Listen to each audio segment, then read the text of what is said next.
Pancreatic cancer. That's what it's called. The thing that's slowly killing my wife. Doesn't sound so horrifying, does it? Pancreatic. It's the cancer part that's bad, obviously. It's the cancer part that's slowly eating away at my wife, my one true love, relentlessly devouring every part of her until there's just a withering, wheezing stranger left. Her tormented gaze begging for it to be over, every fiber of her being aching for death. I tried everything up to that point, and I do mean everything. You'd be amazed and appalled at the sheer quantity of bullshit snake oil miracle remedy shit you'll find if you just go looking for them. All the healers, shamans, witch doctors, and loathsome charlatans preying on the weak and desperate. But conventional medicine had failed me, failed my wife, and I couldn't find it in me to give up, no matter how much she begged me to. At first glance, the Nameless street seemed like just another hoax, a nonsensical ritual pasta designed to amass internet points. But the more I looked into it, the more I came to believe that there had to be some merits to it. Too many identical claims, too many similar experiences, too many vivid descriptions. Coming up empty on all other leads, I decided there'd be no harm in giving it a shot. The Nameless street was as simple in its complexity as it was complex in its simplicity. At the end of an unnamed street, look for an abandoned house with a locked basement door. Find a way to get into the basement without breaking the lock. In the room beyond, you'll find 2 chairs facing each other. Make sure to lock the door again. Place 66 candles in a wide circle around the room. At the center, place 1/6 of a candle. When night is at its darkest, light all the candles. Sit down in the chair with the back turned toward the door and count loudly to 66 and 1/6. If you get it all right, the devil himself will appear, granting you a single wish in exchange for your soul. Finding the Nameless street wasn't easy, but at the same time it wasn't that hard either. I just stumbled upon it, I guess. I went searching every evening after my visit at the hospital. That's the only thing that kept me going. Seeing her wasting away, another fragment of her dying every single day. Body, mind, soul. Soon there'd be nothing left but memories. I paced the streets tirelessly for weeks, making sure to cover as much ground as I possibly could. Then, one night, it was just there. The doctors gave her a month, maybe less. We'd been together since high school. It was 10 years. Got married as soon as we legally could, sharing dreams of children, a house, a dog, a station wagon, a normal, boring, wonderful life. We were going to grow old together, die together, locked in an unbreakable embrace, exhaling our last breath at the exact same moment. But now she was leaving, fading, and I felt helpless and lost and alone. I needed this. I needed it to be real. It was just like I imagined it. A harrowing house at the end of the street, all the windows smashed in, front door missing, exterior graying and faded. A faint smell of urine lingered inside, and the walls were all covered in tasteless graffiti. I didn't care to inspect the house itself. I was there for one thing.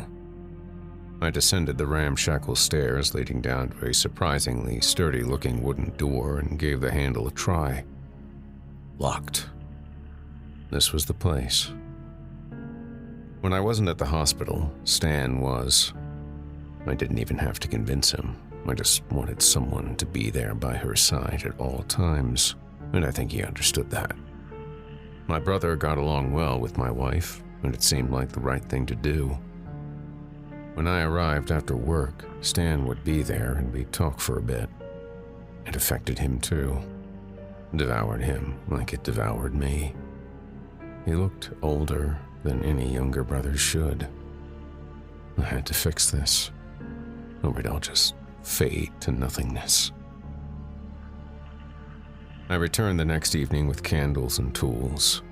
I had no idea how to pick a lock, but luckily some guy on YouTube did, and after about 30 minutes of finagling and cursing, I heard a soft click, followed by the door sliding open. The basement was just how I imagined it, too. Cramped, damp, dark, 2 chairs placed at the exact center of it. Once I'd made sure the door was locked, I started placing the candles in the wide circle, saving the 1/6 of a candle for last. I sat down in the chair with the back turned to the door and waited. When the night is at its darkest. How can you tell? Isn't the night just a lack of light? When the sun is down, isn't it just down? I felt stupid and ignorant, like I'd fooled myself into believing something that would never work, and was utterly ridiculous. Still, couldn't give up now. I had to try. I owed my wife that much. I started lighting the candles. I figured it wouldn't get any darker and couldn't very well spend all night in that creepy abandoned shithole. Better to just get it over with. It took a good 5 minutes to get all the candles in the circle lit, and I swallowed deeply before lighting the final one. It didn't feel any different, but I sat down regardless and started counting loudly to 66 1/6 seconds. 1, 2, 3, 4. My voice rang hollow and insincere. I glanced around anxiously while counting, but save for the dancing shadows cast by the flickering candles, there was nothing. 33, 34, 35. Don't you find this hysterically ridiculous? A cheery voice queried from behind me. I suppose I wasn't really expecting anything to happen. I mean, not really. Thus, the sudden realization that someone was there, behind me, caused me to tumble off the chair in shock, and I spent quite some time desperately struggling to get back up. I mean, you must have stopped at 66 1/6 and going, whew, this is some next level absurd as shit nonsense, am I right? He was not what I expected at all. He was young. Maybe in his mid-20s, long blonde hair, dressed in jeans and a white hoodie. He smiled widely, emerald eyes sparking vividly as they scanned the room. All you had to do was ask, he mimicked, holding a phone to his ear.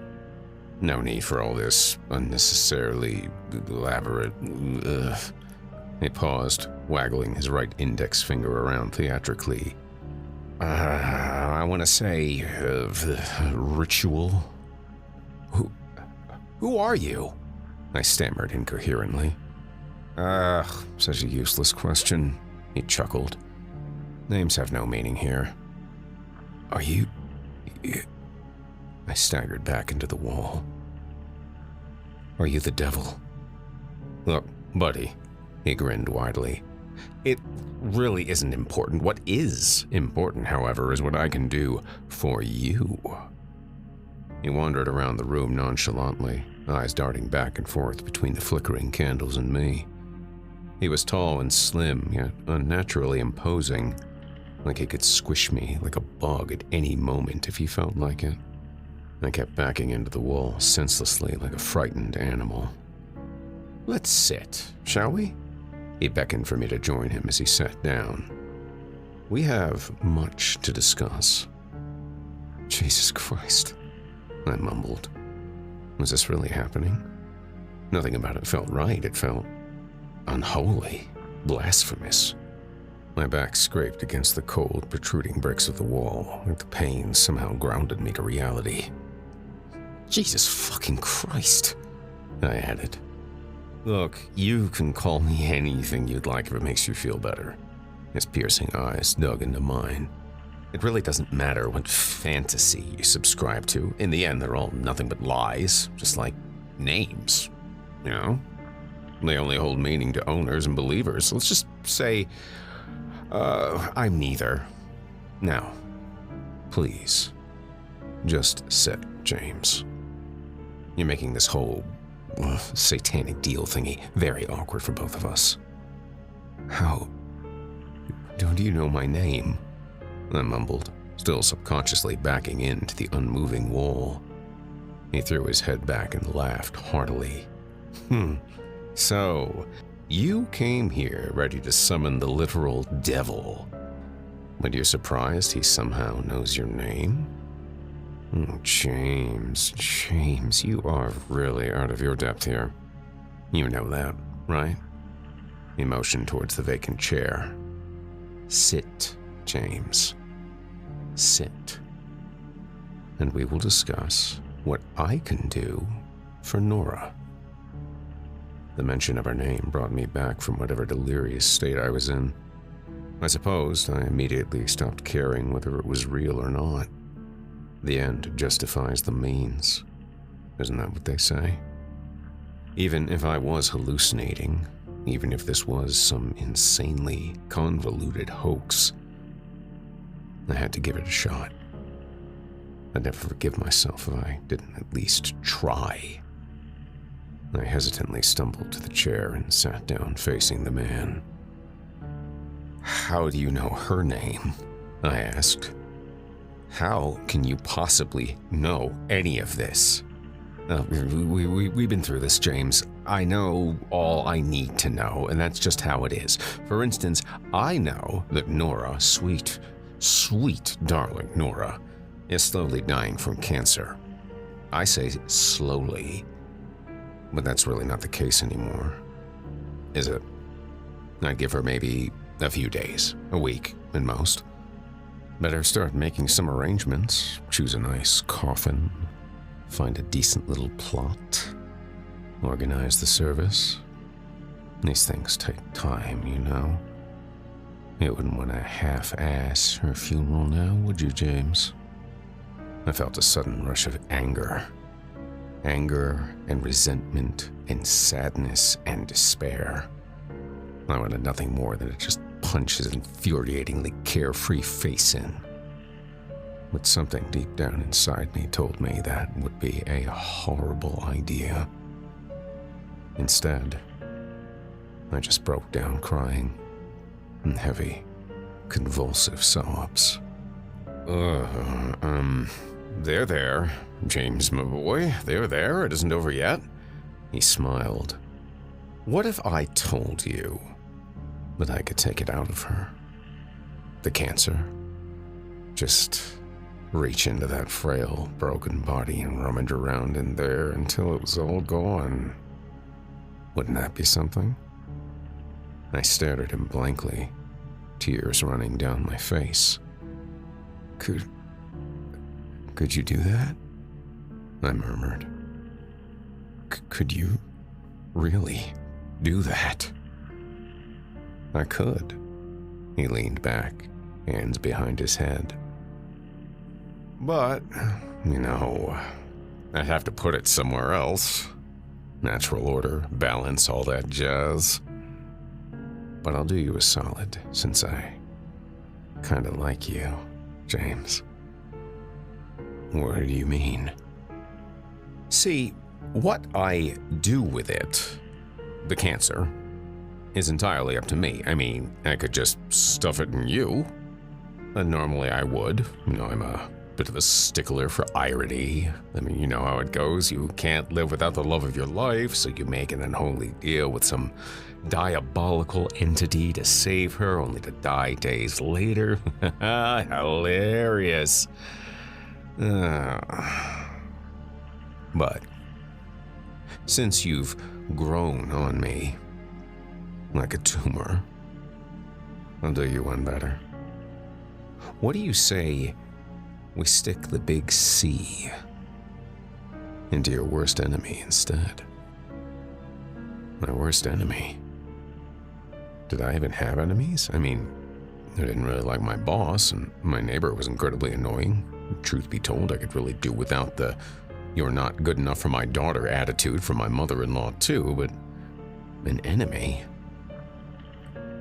I suppose my coworker Eric was the closest thing I had to an enemy. He was demeaning and malicious, always going out of his way to make me look bad. The more I thought about it, the more I realized just how much I hated him. "Yes," I said.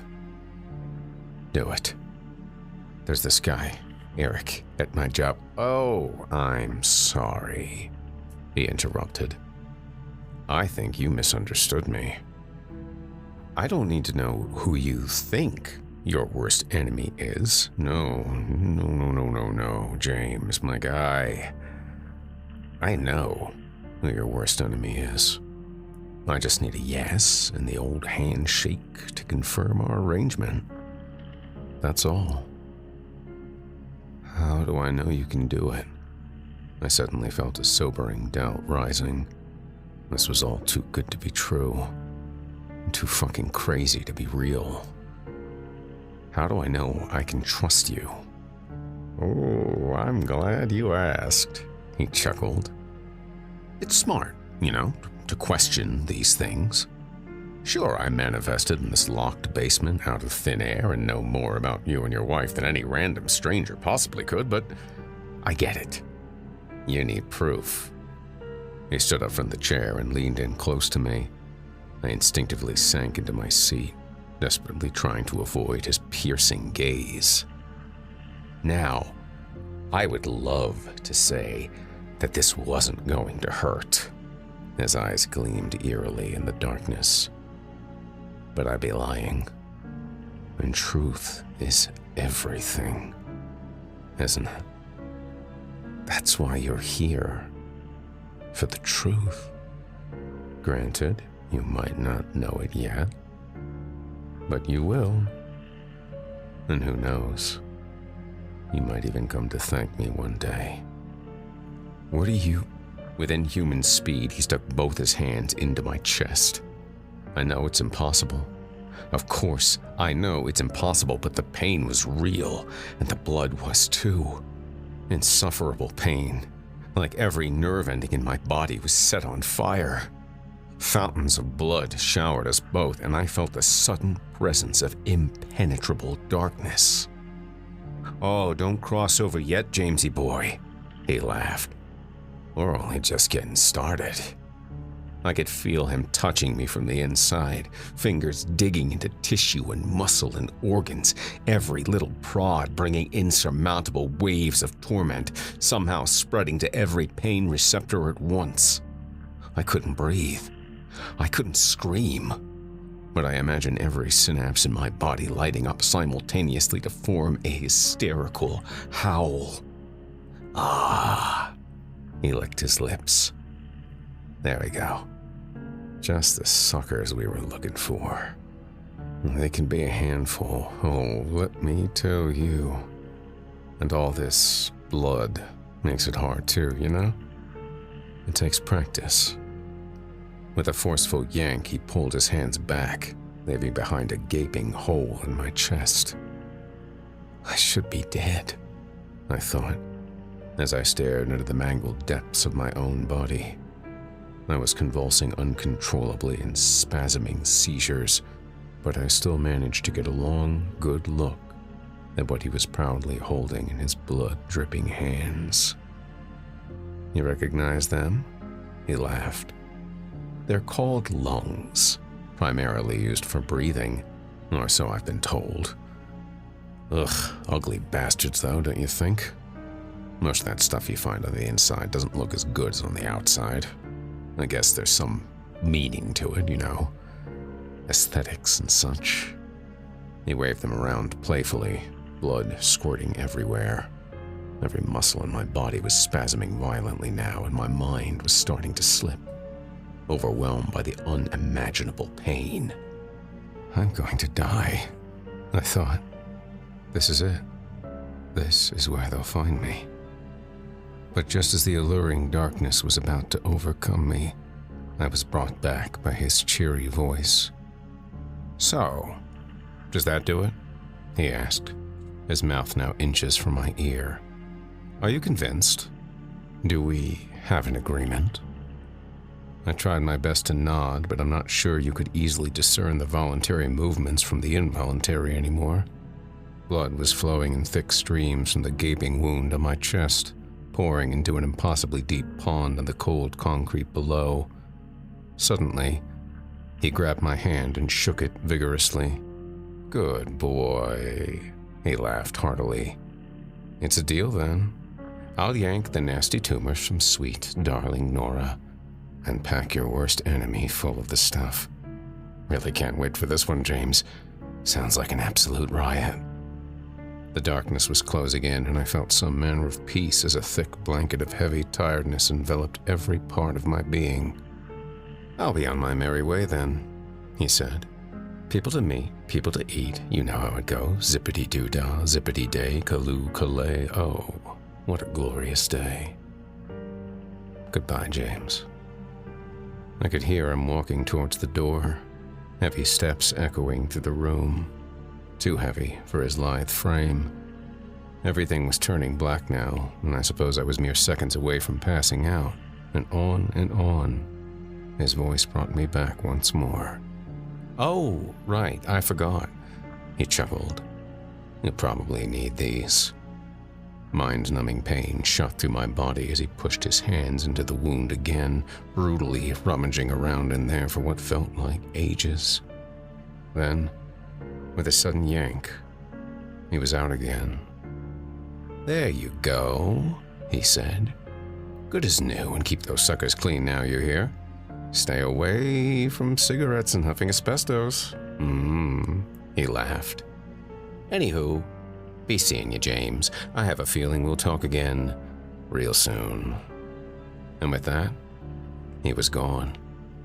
I was left slumped over my chair, wheezing and spasming for minutes before realizing I was completely fine. I refused to believe it at first. I examined my chest thoroughly, every inch of it, then turned my attention to the floor. Not one drop of blood. Not so much as a paper cut on my chest. It was like none of it had ever happened. But it did. Didn't it? The pain was real. So real, horribly, gruesomely real. Minutes of excruciating torture that felt like years, and then nothing. I didn't stick around to question what had happened. I got out of that basement in a panicky haste and never looked back. When I got home, I immediately collapsed on the couch and slept for 12 hours straight. I'm sure I would have slept longer, probably days, maybe a week. But I was ripped from my deep slumber by the sound of my phone. "Yeah," I mumbled. "Who's this?" "James," Stan yelled excitedly. "you're not gonna believe this. It's a fucking miracle." A miracle. Even the doctors agreed. There was just no medical explanation for Nora's sudden recovery. No rational way to describe how the cancer just vanished. Poof. Not a trace left in her. A miracle, they all agreed. Deep down, I knew that wasn't the case, of course. It wasn't miraculous at all. In fact, it was probably the exact opposite, but I didn't care. I was just so happy that she was still here, still alive, and still breathing. I've never cried like I cried that day. Tears of joy. Who knew such a thing could be real? Weeks went by, and that night in the basement slowly faded from memory. I guess I just went with it, you know? Pretended it was all some vivid hallucination brought on by sleep deprivation and desperation and grief. And when Eric didn't get horribly sick and die like I'd secretly hoped, I just let it all go. Life moved on. Except that it didn't. It all stopped in that basement. Maybe not stopped, but perverted, grew out of control like cancerous cells. My wife sat down with me a month later. "We need to talk," she said. I could tell by the look on her face that it wasn't anything good. There were tears, lots of them, crocodile and otherwise, and a pained, guilt-ridden expression. She wanted a divorce. She told me. She'd been seeing another man for quite some time now, but because of the cancer and her imminent death, she didn't have it in her heart to tell me. But now that she was healthy and had her life back, she wanted to move on.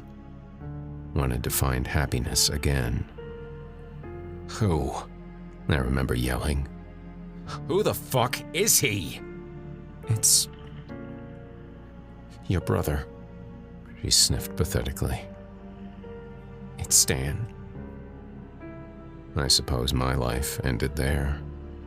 Betrayal comes in all shapes and sizes, but from my own brother, my own flesh, my own blood, it was too much to bear. I guess I felt it already then. The hate, that seething anger and fury and resentment consuming every fragment of my existence from there on out. She moved out the same day, packed her shit, and went to live with my brother. I sat in the darkness in my trashed living room for days, fueled and fed by nothing but bubbling detestation and loathing and hate. I wanted to burn him alive, nail him to the wall, dig out his eyes with a rusty knife. He was already dead to me, but I wanted him dead to the world too. My worst enemy. And then, like clockwork, he got diagnosed with cancer. Pancreatic. Oh, such a beautiful word, just rolls right off the tip of your tongue. Pancreatic. Instant. Terminal. My brother died days after they first caught it. It spread faster than anything they'd ever seen, they told me. A reverse miracle of sorts. There was a funeral. I didn't cry. I don't know that I'll ever cry again. Nora couldn't deal with his death. Her sudden recovery, followed by the hope of a new life with a new love, smothered instantly by cruel and hideous irony. She hung herself in Stan's garage a week later. I tried to cry at her funeral, I really did, but it was all empty. Hollow. A void. A soulless husk. There was this moment after they'd lowered her coffin, a brief second of serene silence. No birds, no grieving masses, no wind. Just a perfect moment of tranquility. I could hear him clearly then, in the back of my mind. A cheery chuckle, a hearty laugh. I have a feeling we'll talk again real soon. Just like the uncontrollable growth of abnormal cells, the amassing sum of my sins spread to cover every aspect of my existence. There is no miracle, reverse or otherwise, waiting for me at the end of the line. There's no light at the end of the tunnel. There is no end to the tunnel. There is no end. As I stare into the fathomless depths of my empty, void soul, I can only nod and agree. Real soon.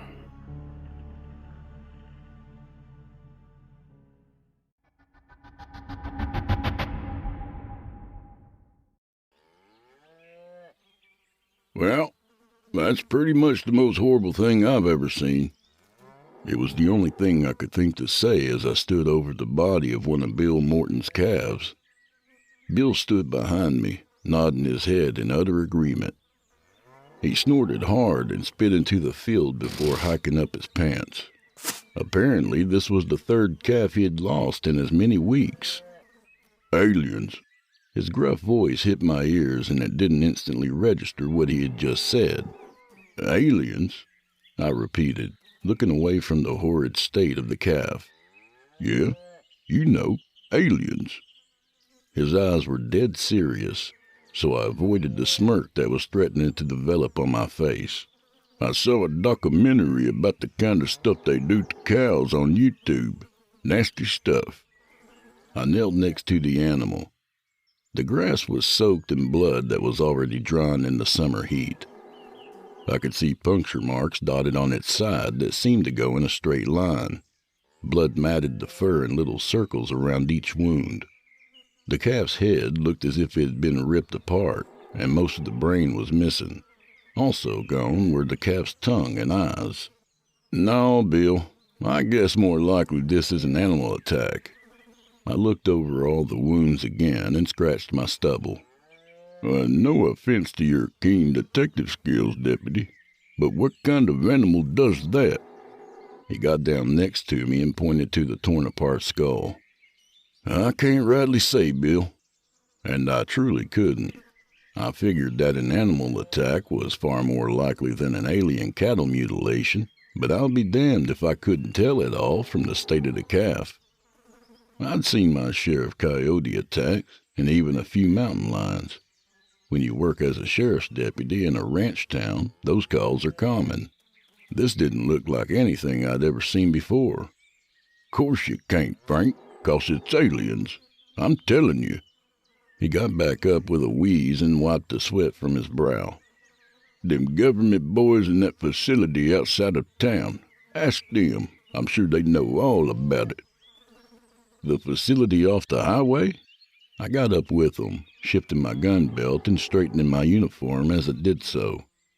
It's the Department of Agriculture, Bill. I don't think they're going to know much about aliens. Sure they don't. And I don't know much about whiskey and Johnny Cash tunes. He paused for a moment and snorted again. I know a lot about those things.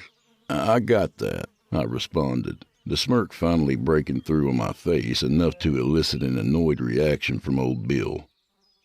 I decided to smooth things over with an offer. We'll round up with fish and game to see if we can get some people out here to help us hunt down your calf killer. In the meantime, how about I stop by after work and we beat the bushes ourselves? See if we can't solve this issue a bit sooner. Bill's eyes scanned the thicket before he nodded. All right, Deputy, but I'm telling you, I don't think we're going to find nothing unless we look to the skies. He slipped his thumbs into his belt and looked up at the midday sky. I laughed to myself and clapped Bill on the shoulder. I was still taking it all with some measure of calm, back when I thought the worst it could be was some rogue wolf or mountain lion. I didn't know at the time what we would find stalking around that thicket and in the trees, and if I had, I may have just grabbed the gas can from my patrol vehicle and set the whole damn place ablaze. Bill thinks it's what? Terry laughed and looked at me with wide-eyed surprise. Terry was a fellow deputy and longtime friend. He had offered to help me and Bill look for the predator that was going after any of Bill's calves that wandered too close to the thicket. We had loaded up my truck with a couple of lever-action 30-30 rifles and some extra ammo. No bullshit. The guy thinks it's aliens. I took the turn onto the road that led to Bill's property. Bill is fucking out there, man. Dude's a riot. Terry paused and let out a contemplative Though I gotta say, the way you describe it, I can't exactly tell you what we're looking for. Well, I wish I could give you a better clue, but I'm just as stumped as you. The truck's headlights illuminated the front of Bill's ranch, and I slowed to a stop. Big cat would have drug it off. Coyotes would have ate its guts, same as a wolf. Ain't no bears around here, and I'm pretty sure they don't kill like that. He undid his seatbelt and shook his head like he was trying to jostle the answer loose. Shit, maybe it is aliens, he said with a laugh. It's not fucking aliens. I chuckled back as I jumped out of the truck. Don't you be too sure, Deputy.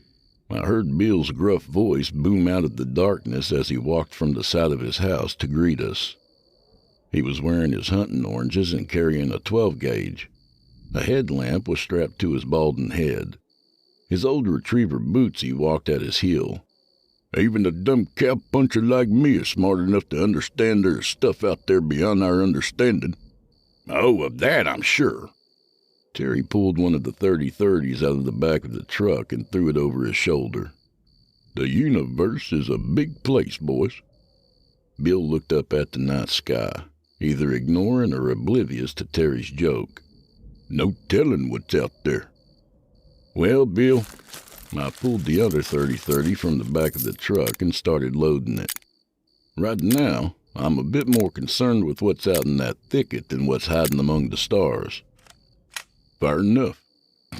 Bill did his trademark snort, then spit in the dirt. He switched on the headlamp and shouldered his shotgun. Y'all ready? Bootsy, clearly noticing his master was ready to go, ran up ahead towards the field and looked back at us.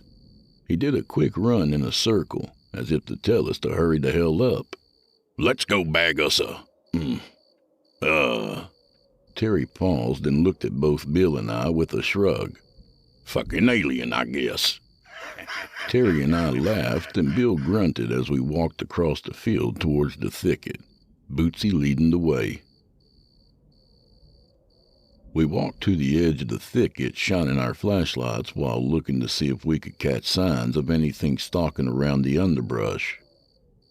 Bootsy ran back and forth, sniffing at the edge of the bushes and occasionally stopping to piss, and let whatever was inside know that he had been there. So what did the fish and game say? Bill whispered to me as he dropped down with a huff and investigated an opening between the tall bushes. They transferred me around a bunch. Hell, by the end, I'm not sure I was talking to someone at the Fish and Game. When they finally got me talking to the person they wanted me talking to, he said they'd be sending someone out right away. I thought I saw something shift behind the brush and looked in further. My voice got even quieter, but I finished my thought. Decided it was still better to just come out and look around ourselves tonight. You know the government. Right away could mean a few weeks. Oh, I'm sure they'll send someone out sooner than that. Bill got back to his feet and adjusted the lamp on his head. They don't want to give us too much time poking around out here. I'm sure you're quite right, Bill. I laughed again and looked further up the thicket to see Terry standing extremely close to the thick bushes. At first I thought he was looking at something, but I noticed his flashlight was down by his side. Bootsy came sprinting up past me at blinding speed and ran towards Terry while barking his head off. I started running towards Terry as well, with Bill jogging his best shortly behind me. As Terry came closer into view, I could see the look on his face. His eyes were wide with terror, and his lips were pulled back into an awful grimace.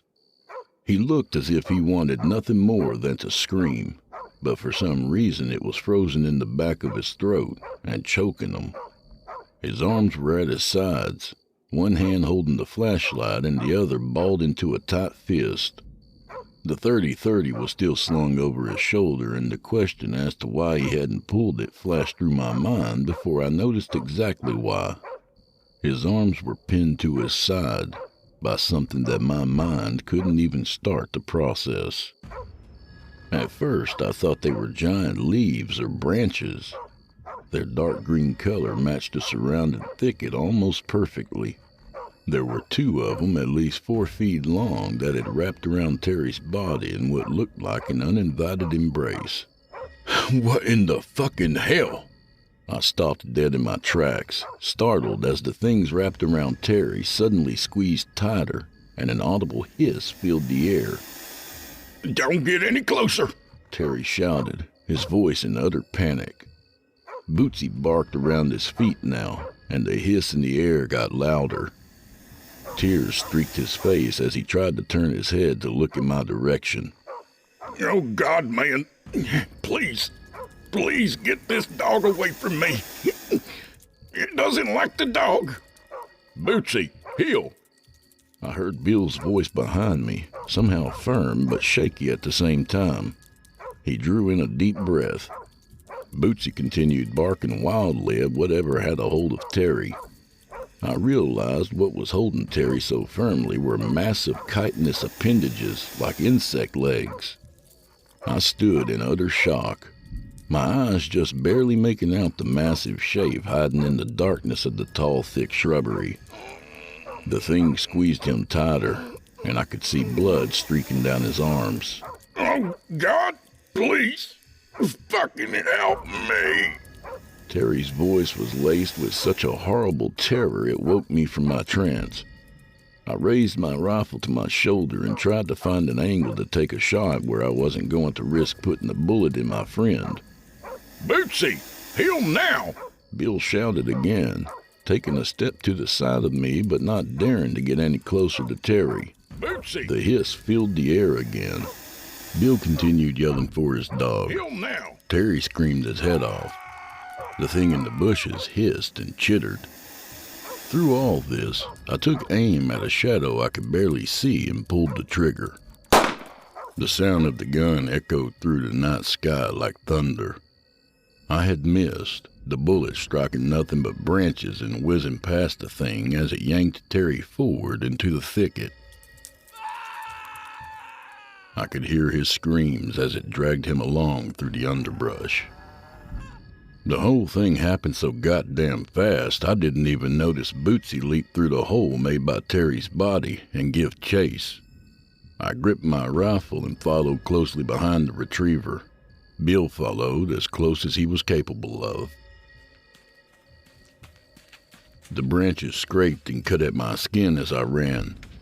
It was pulling Terry so quickly that even Bootsy was having trouble keeping up. What in the name of Johnny's ghost is that thing? Bill growled out from behind me, a wheeze both preceding and following his question. I didn't answer. I didn't know. I just ran and listened to my friend scream. His screams were getting further away from me, and I wondered how in the name of God it could move so damned fast. Then suddenly the scream stopped, and my heart jumped into my throat. Bootsy had vanished somewhere into the darkness in front of me. He was still barking at the thing that took Terry, but they echoed throughout the thicket, and I couldn't tell exactly where they were coming from. We had run far enough in that trees were sprouting up from the ground around us, and it felt like I was in a maze and making myself increasingly lost with every second. We gotta go back, Frank. We gotta call someone, Bill shouted. I'm telling you, that thing ain't no normal animal. It ain't from around here. Would you shut the fuck up about your stupid goddamn alien bullshit? I turned on my heel and screamed at him before turning my flashlight back towards the brush in front of me. I didn't see any signs of Terry or the thing that had taken him. Somewhere off in the distance, Bootsy's barks turned into high-pitched whimpering yelps, overlaid over the top of that horrid hissing sound that it made. Then Bootsy was silent too. I looked at Bill's face, his eyes filling with tears at what was likely the sound of his dog's last moments. The night had become deathly quiet in only a matter of seconds. The air was still and warm against my bleeding skin as my ears hunted for any sound of movement around us. Bill, I whispered, reaching out to him slowly and putting my hand on his shoulder. We need to go. We need to go now. Bill silently gripped his shotgun with white knuckles. When his eyes drifted to me, he seemed a million miles away. Bill, I said, a little louder and firmer. Did you hear me, man? We gotta go. There was more hissing followed by what sounded like chirps and clicks. From behind Bill, I could see something rise out of the brush, wreathed in shadow. It stood at least 6 feet tall as it straightened up. 2 huge insectoid claws protruded from the front of its body. They were bent forward at the halfway point, and the creature held them in front of it, as if it were in prayer. No fucking way, I thought to myself. As Bill turned on his heel at the presence he sensed behind him, his headlamp illuminated the massive green insect and brought it into full view. Its diamond-shaped head held 2 bulbous eyes that looked directly at us, and 2 antennae that had to measure at least 2 feet in length. Mandibles flicked up and down at the point of its jaw, making a clicking noise.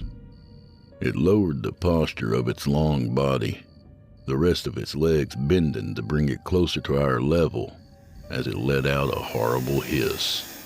Bill shrieked and raised his 12-gauge to fire, but what I now could see was a massive mantis, impossible as that may seem, lurched forward and dug the spines of its forelegs into him, causing the shot to go wild.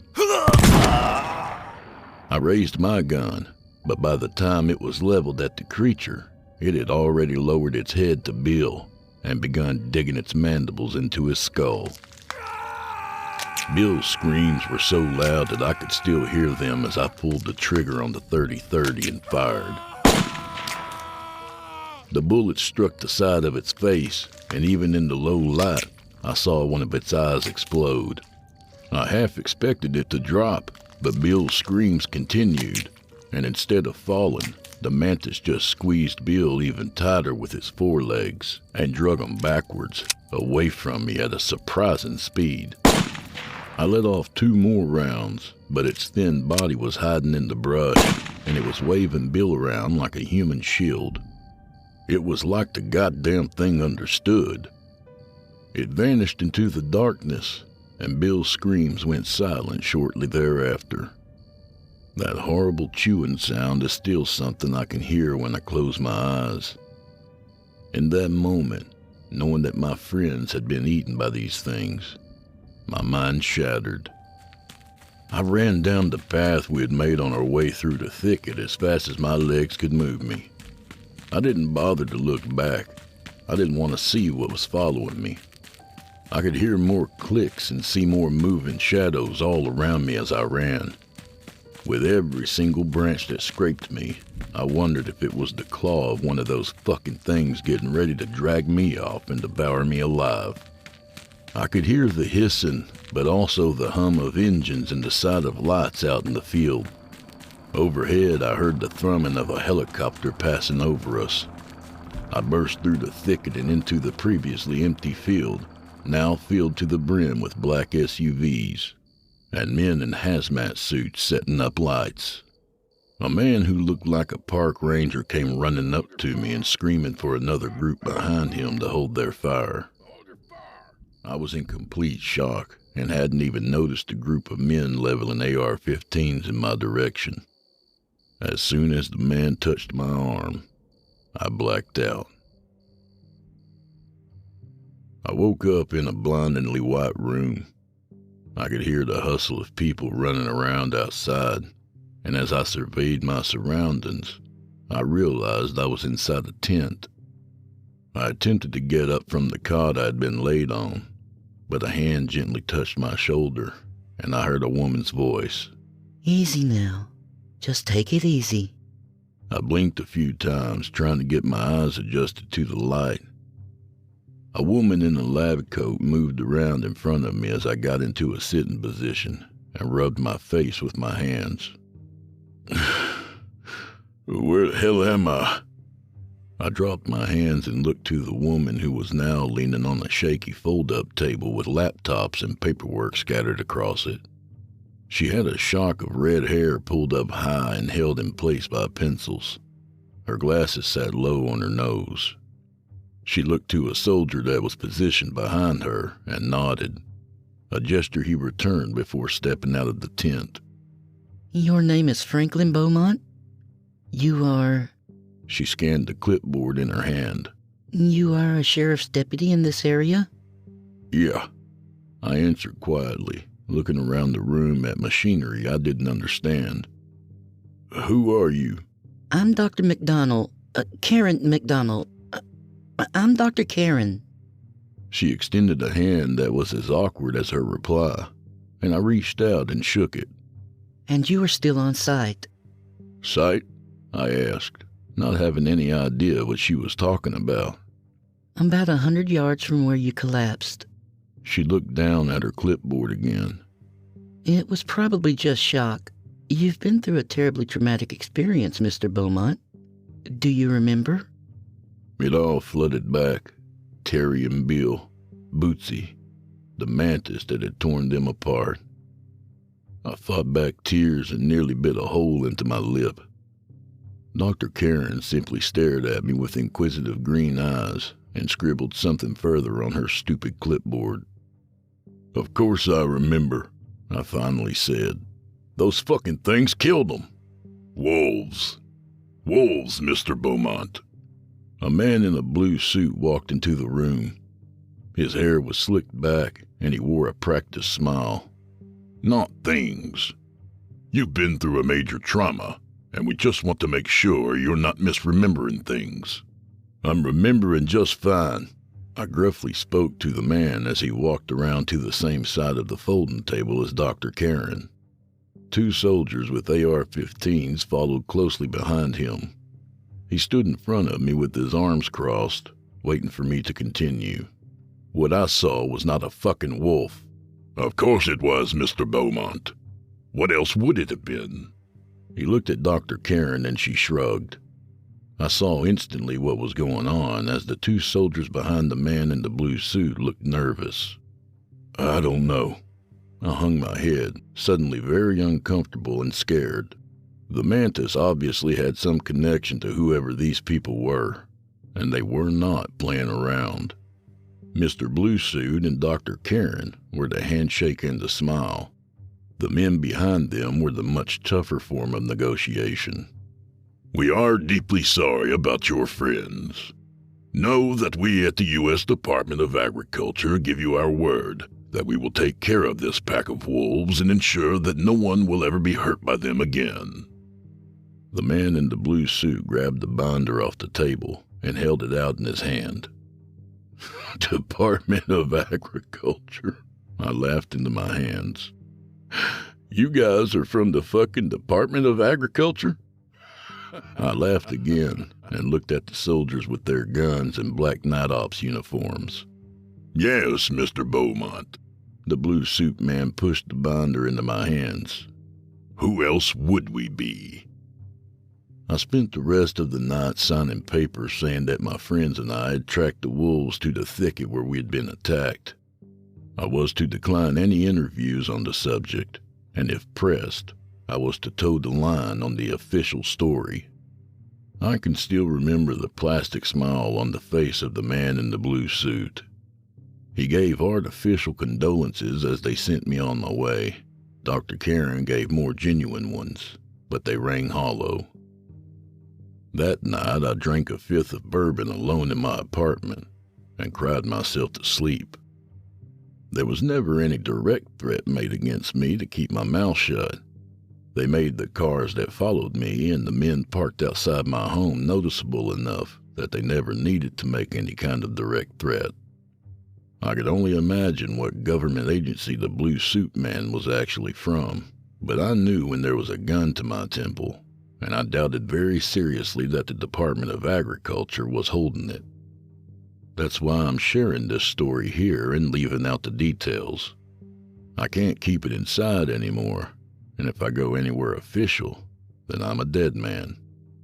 I know what I saw out there, though, and it sure as hell wasn't wolves.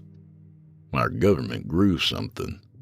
I don't know if it escaped or if they let it loose on their own, but they are most certainly responsible. I drive out toward Bill's old ranch sometimes, and I can see the lights of whatever makeshift area they still have set up out there. The whole thing is surrounded with a massive fence now. Signs hang on it every 30 feet. No trespassing, by order of the U.S. Department of Agriculture.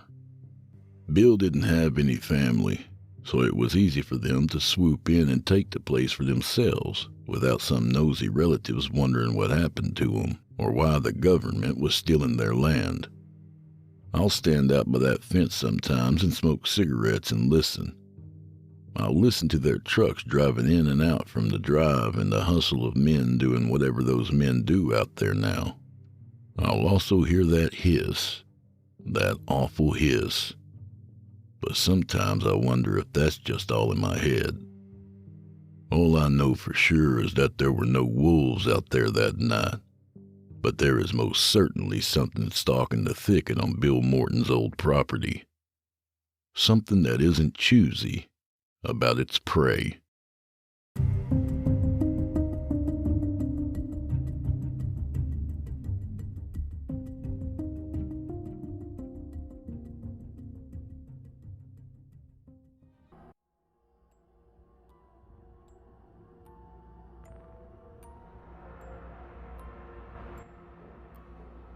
Third grade, for me, was not a pleasant time.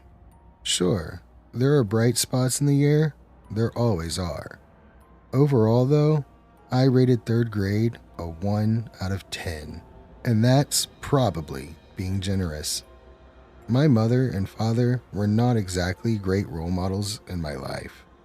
My dad was cold, and in retrospect, probably a sociopath, or at least a narcissist. He rarely spent time with me, and when he did, I could tell he regretted it. Usually, he did his best to forget I existed. My mother was kinder. Sometimes she helped me with my homework, and she always drove me to school. When she dropped me off, she'd wave goodbye with a smile, and, as if reading from a script, tell me she loved me and hoped I had a great day. I liked my mom. Sometimes I think I even loved her, at least when she wasn't drinking. Her vice made sense in retrospect, given the man she decided to shore up with, but what didn't make sense, especially to 8-year-old me, were the relentless insults she'd throw my way. Lazy, waste of space, brat, dumbass. These were all mainstays of her vocabulary, never far from her lips once they had been soaked with wine. My escape from the depression of my home life was school. Growing up, I loved everything about it. I loved hanging out with my friends, loved learning new subjects, and I especially loved the teachers who had always had time for me and never drank and always remembered my name. One of those teachers was Mr. Glad, a boisterous, heavy-set man with bushy eyebrows and an uncanny ability to brighten the room. He wasn't my teacher, but he was my best friend Oscar's, and because of that, I often crossed paths with him. The first time I ever told him my name, he remembered it, like magic. Every day after, he'd greet me in the hallways with his beaming smile and booming voice. "Walter, how was class today?" I would always tell him exactly how it was. Usually, it was good, but sometimes it was frustrating or boring. No matter what, though, Mr. Glad always listened intently, eyes focused on me and a grin on his face. It was like we were the only two people in the world. He was the first person I met that inspired me to be better than I was, and the first person that made me believe I actually could be. One autumn day, I was feeling particularly low. In the middle of the previous night, my mother had woken me up. I smelled wine on her breath, and I asked her if she had been drinking again. She told me to shut up, that it was none of my business. Swaying on her feet, she stood over my bed, staring at me. I remember feeling horribly nervous because there was this sense of hatred in her eyes, and the way she studied me almost seemed like she was making a decision. "Mom," I remember asking, "can I go back to sleep now?" She didn't reply. Instead, she left the room. I curled back into my covers, nervous and afraid, although what I was nervous and afraid about, I couldn't exactly say. It felt like an intuition. Something deep inside of me, something primal, was screaming that the way my mother was looking at me was not okay. A few moments later, I heard the creak of my door opening, and then there she was again, this time with a half-drunk glass of wine in her grip. I wish I never met your father. My mother said, staring at me with dead eyes. That way you'd never have been born and I'd have enough money to enjoy my life. She watched me until she finished her glass of wine, and then she left. Door closed, glass on my dresser. Unsure how to process what I had just witnessed, I cried myself to sleep. The next day, I spent recess alone at the far end of the field. I didn't feel like I deserved friends. I didn't feel like I deserved to have fun. I didn't feel like I deserved anything. When the bell rang, I took my time getting back to class. As I entered the door of the school, I was greeted by an empty hallway. The rest of the students had already returned to class. My stomach twisted, knowing I was in for a talking to and probably a detention once I got back. "Walter!" a voice shouted. "Mr. Gilad." Out of all of the teachers I could have crossed paths with, somehow Mr. Gilad felt like the worst. He was the one adult that actually cared about me.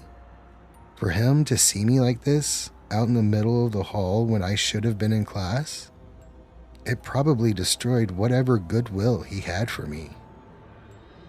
"Sorry, Mr. Gilad," I said, my eyes downcast. He wasn't angry. Instead, he knelt down in front of me. "Is something wrong?"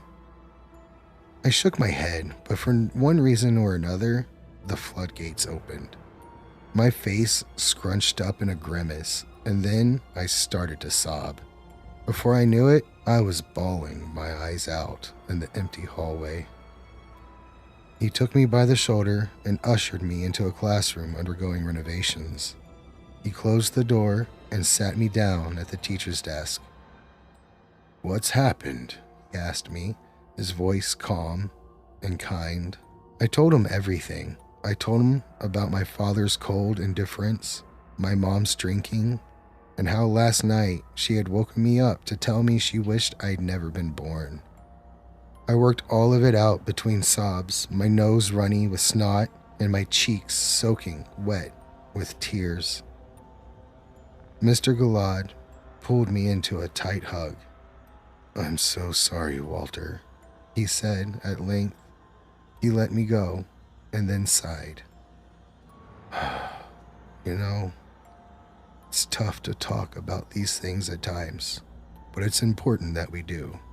My parents weren't especially kind to me either." It seemed strange to me that somebody like Mr. Gilad, the kindest man I knew, could have had parents who were anything less than saints.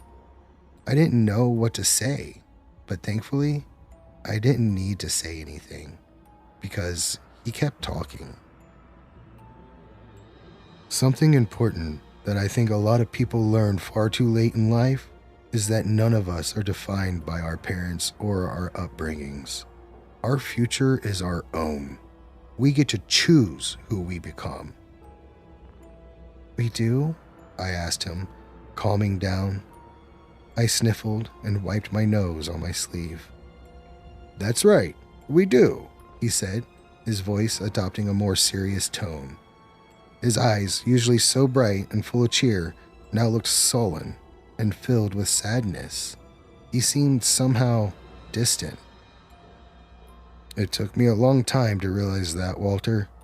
For a long time, I felt like I needed to do what society wanted, or be the sort of person my parents wanted me to be.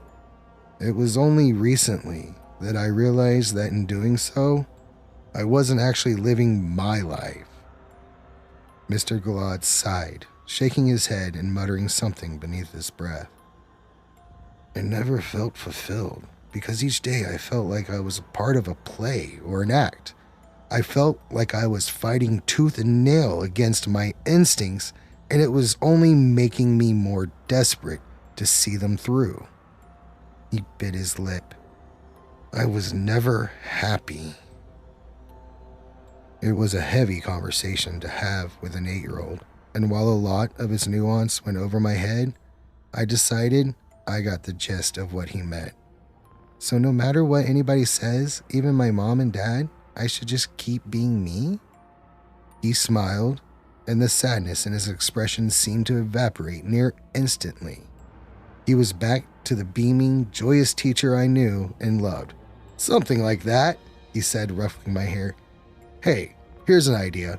Why don't you join Oscar and the rest of my class tomorrow? We're going to be doing a trivia competition in the morning. Oscar tells me you're one of the smartest kids in the grade, and it'd be a shame if you missed out. I grinned, sniffling. I don't know if Miss Applefig would allow it. My eyes drifted up to the clock above the closed door. Its minute hand ticked forward to 10:32 a.m. Actually, I think I'm already going to be in a lot of trouble for being so late. My mood plummeted all over again. Maybe my mother was right. I couldn't seem to do anything right, even get to class on time. Well, then how about this? Mr. Gallad said, standing up and opening up a drawer in the teacher's desk. He pulled out a stack of sticky notes and a pen. I'll write you a note explaining your lateness, as well as giving you permission to attend tomorrow morning's trivia competition. Sounds good? I nodded enthusiastically. Yes, I'd love that. Perfect, he said. So would I.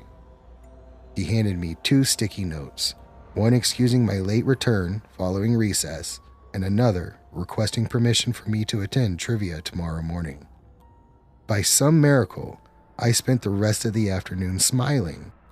Oscar and I walked home together after school, and the entire time we brainstormed team names. We eventually decided on Brainiacs. You better get us to win, Oscar teased. Well, duh, I laughed. One of us has to. The 2 of us joked around and goofed off all the way home. For such a bad start to the day, I can scarcely remember a day ending with me feeling happier and more full of life. When Oscar and I finally split off, we swore that tomorrow we'd go home as the trivia champions. As soon as I got home, I cheerily started on my homework. Mr. Gallad had given me a practice trivia question. What temperature does nitrate burn at? If I got it right, we earned an extra point immediately in the trivia competition. I thought long and hard about it and decided I really had no idea. To be honest, I'd never heard the word nitrate before in my life, which meant it was probably a trick question. It sounded like something way beyond a 3rd grader, so maybe Mr. Gallad wasn't expecting me to know the answer. He had forbidden us from using the internet, and I bet you that if I got the right answer for it, then he'd know I was cheating.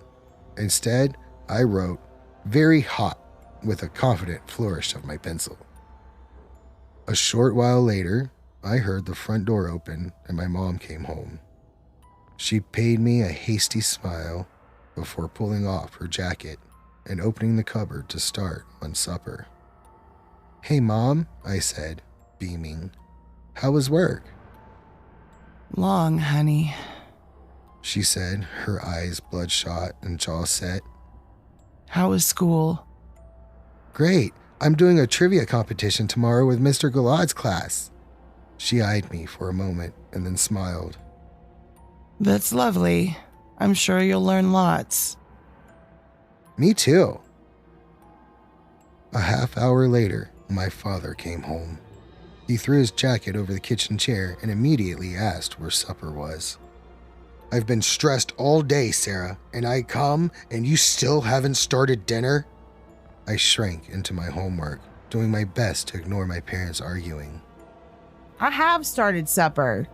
My mother countered. I just haven't started cooking it yet. The ingredients are all ready to go. Jesus fuck, Sarah! Can't anybody in this house do anything right? That night, I woke up to the smell of alcohol. I lay on my side, curled in blankets, and heard the sound of breathing near my face. Worthless. My mother's voice whispered from behind me. I felt her hand wrap itself around my neck, and I didn't move. I didn't speak. I didn't so much as breathe. My body was paralyzed with fear. You stole my life from me. She hissed. If only you'd just go away. Her fingers squeezed, her nails biting into my flesh. My throat contracted. I gasped for air, whimpering in pain and terror, and then almost as soon as she started, she stopped. Her hand slipped away from my neck. My back was to her, but I could tell from the shadow she cast on the wall that she was still there, standing in the dark, watching me, drinking wine straight from the bottle. A half an hour later, she finished and put the bottle down on my dresser. I watched her silhouette wipe her lips and heard her mutter the word. Tonight. She left my room. I listened as her footsteps creaked their way down the stairs and into the kitchen. A moment later came the sound of wood squealing against wood, like a drawer being opened, followed by the clatter of cutlery. I stared at my wall, blinking back tears. Again, that primal sense of fear returned. That indescribable intuition that something was very wrong, and I needed to be far away from my bedroom and far away from this house. My heart thundered in my chest as I heard the creak of footsteps on the stairs, this time coming up. The sounds grew louder, the higher and closer they got to my bedroom. Soon, the footsteps were in the hallway. I could hear my mom's voice muttering, although I couldn't make out any specific words. Please, I thought to myself, please walk by my door. Please don't come inside. The footsteps groaned on the floorboards as they approached. My mother left my bedroom door ajar when she left, and from its crack, I saw a shadow in the hallway. I heard her voice. Threw away my career for this. Threw away my entire life, and all so that you could take my money, take my time, and destroy my marriage. The rusty hinges of my door whined, and the door swung open slowly. A shadow grew on my bedroom floor, and I recognized its shape as my mother in her nightgown. She held something in her right hand, but it wasn't a wine bottle. It was a knife. I curled into a ball, every part of me screaming to do something, to run, to call for help, to throw something at her. My instincts told me I was going to die. Instead, I lay there as still as a board, too paralyzed by fear to move or speak. Who would I call out to? My father? He didn't care about me. How was I supposed to run? My mother was blocking the doorway. What was I supposed to throw at her? The only thing I had nearby was my lamp, and I knew it wouldn't hurt her enough to stop her from hurting me. She walked toward my bed, standing beside it, knife in hand. I stared at her, hyperventilating with panic. She looked back into my eyes. She kept moving her lips, muttering words, but not loud enough for me to hear. Her face was painted with revulsion and hatred, and every so often, she would lift the knife up and threaten at stabbing it down toward me. Then, she turned on her heel and left my room, closing the door behind her. I lay there, sat up in bed, my body too awash with adrenaline to even dream of sleeping or thinking or doing anything. I just waited, wired and awake. I waited for her to come back and kill me. She never did. The sun rose, and with it came the sound of cars in the street and dogs barking in their yards. I nervously stepped out of bed. My feet were cold against the hard wood, but I barely noticed. All I could think about was my mother and how she would react this morning. Usually, she was full of smiles and affection after she'd slept off the booze. But after last night, I wasn't so sure. Something seemed to have changed in her. When I made my way downstairs for breakfast, she wasn't there. Normally, she was eating her porridge and ready to grab my cereal of choice from the cupboard. This time, it was just me. The house felt empty, lonely. I clambered onto the countertop and opened the cupboard, pulling out a box of Frosted Flakes. I did my best to remember what Mr. Galad had told me the day before. It doesn't matter what my parents think of me, I thought to myself. I need to forge my own path and listen to my heart. I have to do what I think is right and not let anybody, my parents or otherwise, get in the way of that. I thought about his words over my bowl of cereal. Even if my dad didn't love me, and even if my dad didn't love me, and even if my mom wished I'd never been born, I could still find my own path in life. As I ate, I monitored the digital clock sitting on our kitchen counter. It was a habit I picked up because my mom was always very strict about ushering me into the car by 7:15 a.m., so she could drop me off in time to get to work. Right now, it read 7:45 a.m. She was nowhere in sight. A minute later, I heard the familiar creak of footsteps on the stairs, and my mood picked up. Even after everything that had happened last night, my mom hadn't hurt me, and I still had my trivia competition with Mr. Galad and Oscar to look forward to. Maybe Mom realized she loved me too much to hurt me. The creaking stopped as the footsteps reached the landing, and my dad bustled around the corner, adjusting his tie. He paused, seeing me at the kitchen table. "What are you doing here?" "Waiting for Mom," I said quietly. "Excuse me?" he said, his voice rising. I swallowed. My father always had a way of making me feel smaller than I already was. "Waiting for Mom, Dad." He stared at me with something between irritation and disbelief. "Your mom's not home." "What?" "I said she's not home. Do you need a fucking hearing aid now, too?" I looked down, eating another spoonful of Frosted Flakes. Where did she go, I wondered. She was here last night. My eyes drifted to the digital display. The clock now read 7:50 a.m. Class was starting in 10 minutes, and so was my trivia competition. It took at least 10 minutes to drive to school. "Dad?" I asked. "Have you seen my briefcase?" he said impatiently. "No, sorry." "Fuck! That stupid bitch probably took it." He adjusted his collar and reached for the coffee pot before realizing it was empty and flinging it across the room. It shattered on the wall. "Everything I do," he screamed, "taken for granted!" Mr. Galad's words echoed in my head.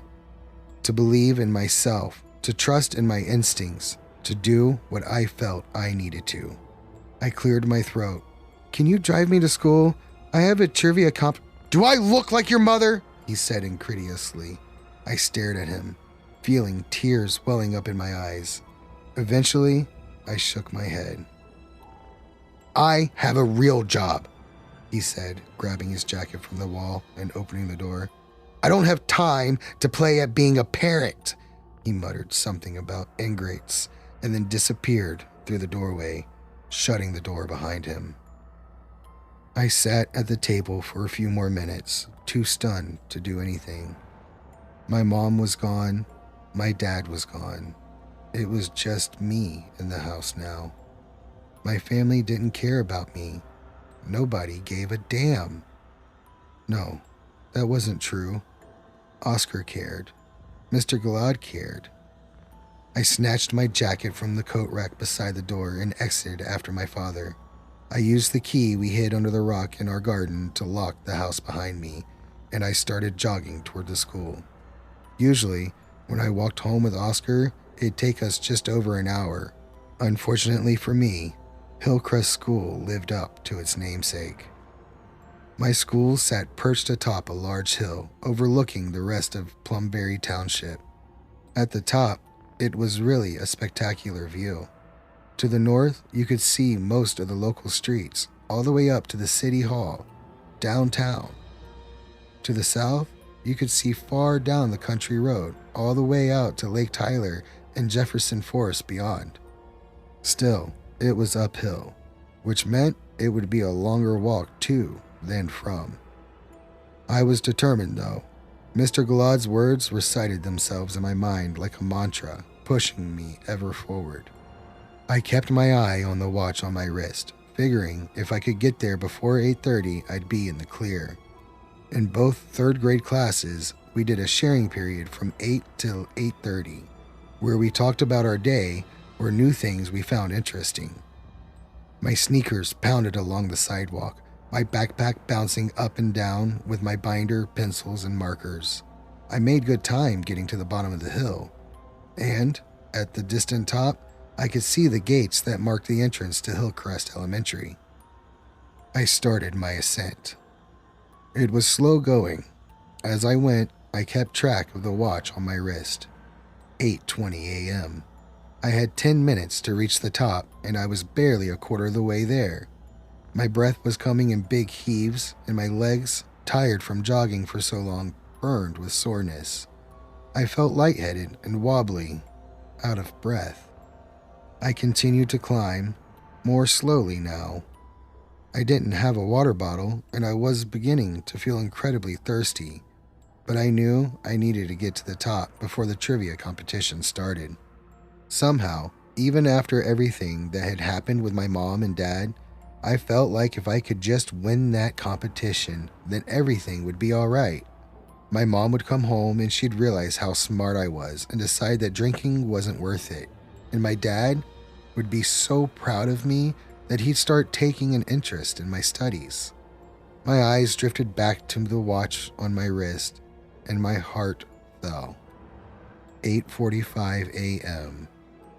How had I been walking up the hill for so long already?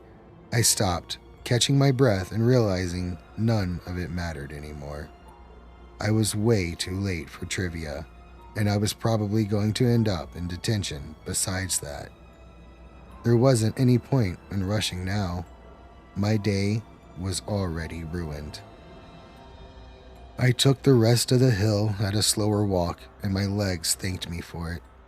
I hated my mom for leaving last night, and I hated my dad for not driving me to school. I hated both of them for making me miss out on trivia and disappoint the one adult who seemed to care about me, Mr. Gilad. Tears tugged at the corners of my eyes as I considered how ashamed of me he probably was. He went through all the trouble of securing me permission to attend his class this morning, and I gave him my word I'd be there. Then I didn't show up at all, and my dad didn't do so much as call the school and let them know I'd be late. He probably thought I was just as much of a lost cause as my parents by now. There he is! A shrill voice shrieked. Oh my God, he's here! I looked up as Miss Applefig came stampeding toward me, her lined face filled with concern and her tone thick with relief. Walter, are you okay? She wrapped me into a tight hug. Thank goodness. Thank goodness. I'd been so absorbed in my own thoughts that I hadn't even noticed I'd crested the hill and came up in front of my school. Miss Applefig smothered me with her hug, and all I could see was the blue fabric of her blouse.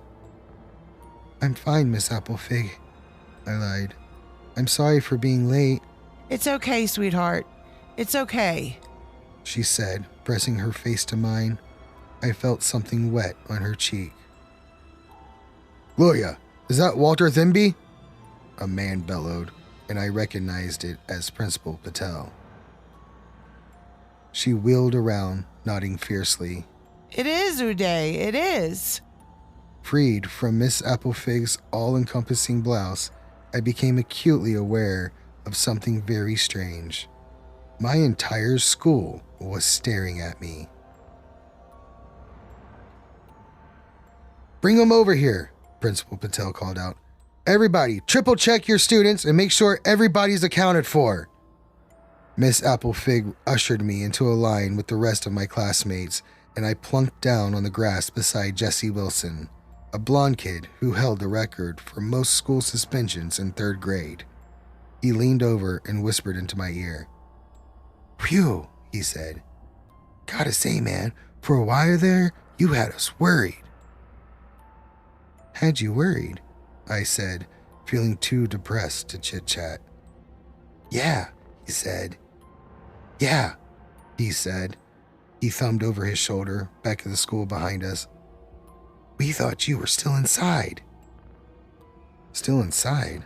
I turned around and gazed at the school with narrowed eyes. Beyond the bell tower in the center, I saw a dark cloud billowing into the sky. Smoke. "The back of the school caught fire sometime this morning," Jesse explained. "We did the fire drill thing. Everybody ditched the classrooms and came out here, but I guess we're still missing some students." He grinned. "One less now, though." I swallowed. The smoke was pitch black and heavy. It looked like it was growing thicker. "Firefighters are on the other side," Jesse continued. "Fire's been going for like 20 minutes now, and it keeps getting bigger. They're calling in fire trucks from the next town over. Pretty wild." I stared, transfixed at the pillar of shadow rising from the school. Beneath it, faint in the brightness of the morning sun, I spotted the flicker of flames. The school was burning. Just then, a cacophony of sirens sounded in the distance. A handful of seconds later, and 2 fire trucks roared over the crest of the hill, through the school gates, and swung around the parking lot toward the south side. I gazed after them in awe. I'd never seen fire trucks in action before. "Mr. Thimbley," Principal Patel said firmly. I blinked, pulling my gaze from the school. Mr. Patel crouched down, meeting me at eye level. "I need to know if you were with Mr. Galad's class this morning." "Mr. Galad's class?" I said, confused. "No, I was late. I was supposed to be, but—" "Jesus," he muttered, shaking his head and standing up. "He wasn't," he shouted to somebody I didn't recognize. They were in a suit and on a cell phone, and their lips were moving fast. "That's not good," Jesse said beside me. "What's going on?" I asked, fear beginning to take seat in my chest. "Pretty sure I heard him saying we're missing 22 kids still, and 1 teacher." My heart sank. A piece of me already knowing the answer to the question I was about to ask. "Who's missing?" "Mr. Galad," Jesse said darkly. "Nobody knows where he is or his class." "They're 2 doors down from us," I argued. "How can they not know where he is?" Miss Applefig appeared in the front of us, her finger pursed to her lips. "Shh," she hissed. "It's important that we're all quiet. This is a very serious situation, and it's crucial that Principal Patel is able to hear what's going on." Jesse and I closed our mouths, nodding in acknowledgement. As soon as Miss Applefig shuffled out of earshot, he leaned over and resumed his whispering. Jesse and I closed our mouths, nodding in acknowledgement. As soon as Miss Applefig shuffled out of earshot, he leaned over and resumed his whispering. "That's the thing. They cleared the entire school. The fire alarm went off as soon as the smoke detector caught whiff, and Patel himself made sure to double-check every classroom to make sure they were clear. All of them were empty. I shook my head. That doesn't make any sense, I said, defiance leaking into my voice. Oscar was in that class, and there was no way Patel would miss Oscar. He was the loudest kid I'd ever met. They had to have been there. They were doing the trivia competition today. Jesse shrugged. Don't know what to tell you, man. That's just what I heard. My mind raced. Where could they be? Mr. Gilad had promised me there would be a trivia competition today. He hadn't told me to meet the class anywhere special. They had to be here. My eyes scanned the crowd of assembled students. Each class was separated into small ranks, with their teachers standing out front. I went over every one of them once, twice, then once again to be certain. No Oscar. No Mr. Gilad. No. Just no. Again, I felt my emotions getting the better of me. Tears welled in the corner of my eyes, but I took a deep breath. Maybe they had met up at the school and gone for a walk. I looked up at the cloudless sky and the warm sun. It was an uncharacteristically nice day for November. Maybe Mr. Gilad took them outside for the trivia competition so that they could enjoy the weather? Yeah, that was it. A crash sounded behind me, and everybody's heads turned in near unison. I watched, transfixed in horror, as the bell tower, now almost entirely enshrouded in thick black smoke, sagged, and then with a loud groan, fell backwards onto the blazing south wing. The resultant collision was deafening. The roof of the school caved in instantly, and in its wake exploded an inferno of smoke and flame. Screams erupted from the students. My jaw dropped.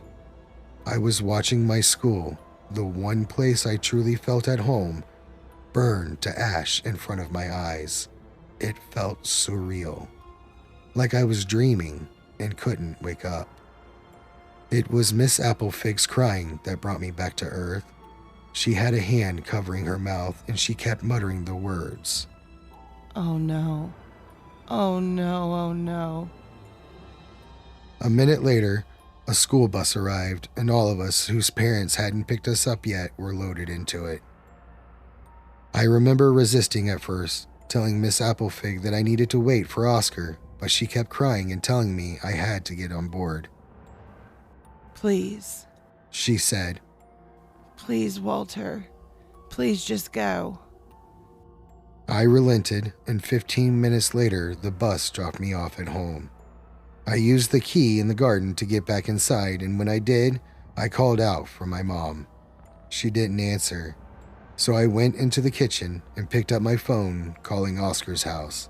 Maybe he was home, sick. The ringer rang once, twice, 3 times, and then a voice picked up. Hello? It said breathlessly.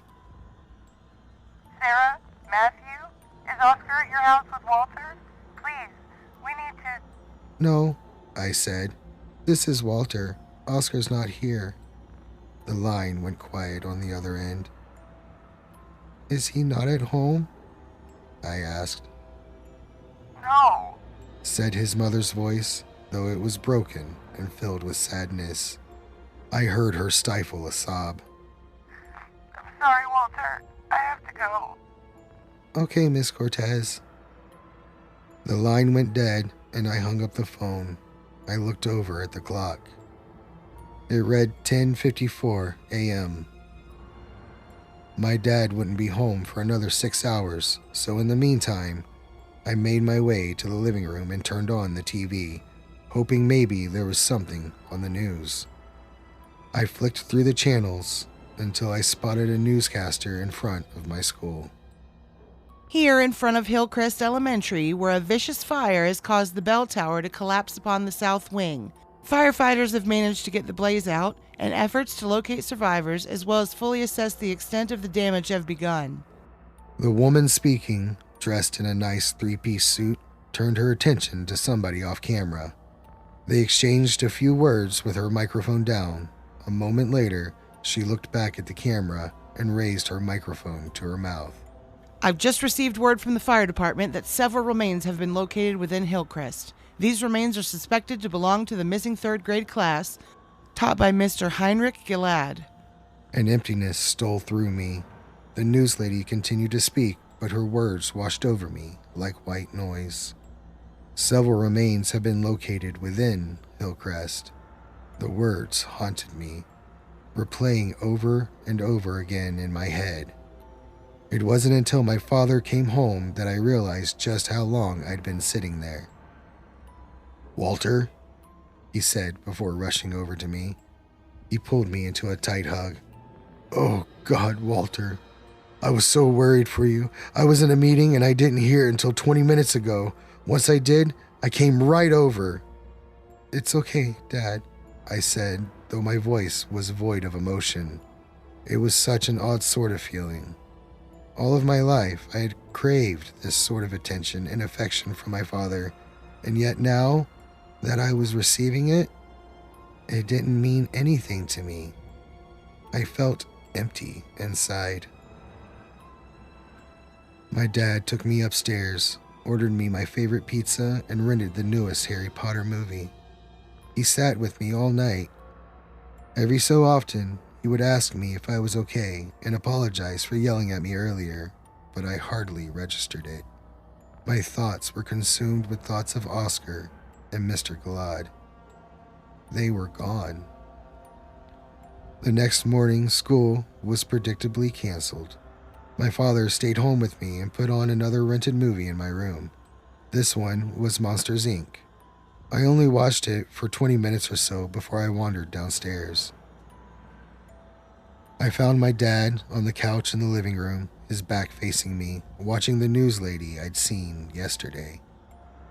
She was in front of the scorched remains of the south wing of my school, and it looked like a windy day because her blonde hair was blowing all over the place. I'm again in front of the wreckage of Hillcrest Elementary South Wing, where 22 children and one man lost their lives early yesterday morning, in what can only be described as the greatest tragedy in Plumdale history. My dad reached for his mug on the coffee table and took a sip. It occurred to me that he must have taken the day off work to stay home with me. Yesterday morning, a fire blazed, quickly spreading through the South Wing and eventually reaching the bell tower. An old school, built in the early 1900s, Hillcrest Elementary was built primarily of highly flammable lumber, and the bell tower was no exception. At 10:13 a.m., it fell backward onto the South Wing, collapsing that section of the school and dooming the individuals trapped inside. She touched her ear, and her eyes looked sideways, as if somebody was speaking to her. I'm just receiving word that the investigation has determined some rather disturbing details. I should caution viewers at home that what I'm about to say is not for the faint of heart. The news lady cleared her throat, and I drew closer behind my father. Investigators have located 2 thick wooden doors in the wreckage. The deadbolts belonging to these doors were discovered in the outward locked position. According to blueprints, these doors led to the basement of the school, where the Hillcrest archive was held. "Jesus," I heard my father mutter, leaning forward and unsetting his mug back down on the table. The 22 students and teacher, who we have now positively identified as Mr. Heinrich Gilad via dental records, appear to have been locked inside the school's basement at the time of the blaze. Details pertaining as to why are still unknown. The stunning ferocity of the blaze, according to investigators, was due to old film reels housed in the school's archive.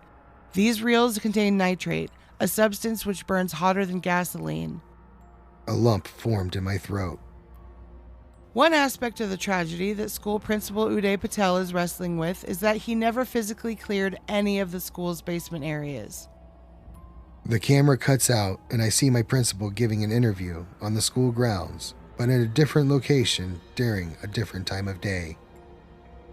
"I checked everywhere," he said, adjusting his glasses, keeping his voice level. "Every classroom was personally cleared by myself as well as a team of 3 other faculty members. We ensured to check all of them. I double-checked them personally and suffered severe smoke exposure in the process, of course, in the interest of protecting my students." What about the basement? The interviewer asked from off-screen, and I recognized the voice as the news lady from earlier. Principal Patel's voice cracked as he began his reply. I saw no need to physically check the basements. It seemed a dangerous task, given the relative size of them and the speed at which the blaze was spreading. As I walked by the basement areas in each wing, I called down and asked if anybody was down there and needed assistance. I heard no response, and so I continued on. There simply wasn't time. The screen cut back to the news lady, and a small icon in the corner read, Live. Strangely enough, despite Principal Patel's calls, nobody answered. Given the amount of remains located within the school's archive, it seems as though such screams would have been loud and plentiful. One theory as to why Patel didn't hear any of the victims is that they had already suffered from toxin inhalation due to the nitrate film off-gassing. It's highly likely they'd already passed out. Sorry? The news lady brought a hand to her earpiece again. Seconds ticked by in silence, and I realized somebody must be speaking to her on the other end, because her expression slowly became more and more disturbed. Finally, she cleared her throat and brought the mic back to her lips. For those watching at home, particularly family members of the suspected deceased, your viewer discretion is advised. Her voice trembled. I can hardly believe I'm about to say this in sleepy Plumdale, but investigators have just determined that based on observed damage to a child's hyboid bone, their throat is presumed to have been slit. The news lady closed her eyes and took a deep breath. According to dental records, one Oscar Cortez appears to have died prior to the start of the blaze. I gazed, transfixed in horror at the television screen. My father was too stunned to notice me creeping ever closer, drawn toward the scenes on the display. It is now being posited that perhaps this young man was killed in an attempt to scare the remaining 21 children into silence. Oh my God, my dad muttered. He ran a hand through his mess of hair, and I could tell by his sleeve that he was wearing his housecoat. He didn't even bother getting properly dressed. I took another step closer and the floorboard creaked. My father turned around. Walter? He exclaimed. Jesus, Walter! You shouldn't be watching this! He rushed around the couch, and the news lady's words became muffled against his chest as he lifted me up and carried me back upstairs. You need to take it easy, buddy, he said, ferrying me through the hallway. I know you're going through a lot right now, and I know your worthless joke of a mother abandoned us, but the two of us gotta stick together, okay? And that means you gotta trust that I know what's best for you. Now, I don't want to see you out of your room again today, all right? He gently lowered me onto my bed and hit play on the Monsters, Inc. movie. You need to take some time for yourself. Don't worry about the news. This is all just conjecture right now anyway. He paid me a remorseful smile and closed my bedroom door behind him.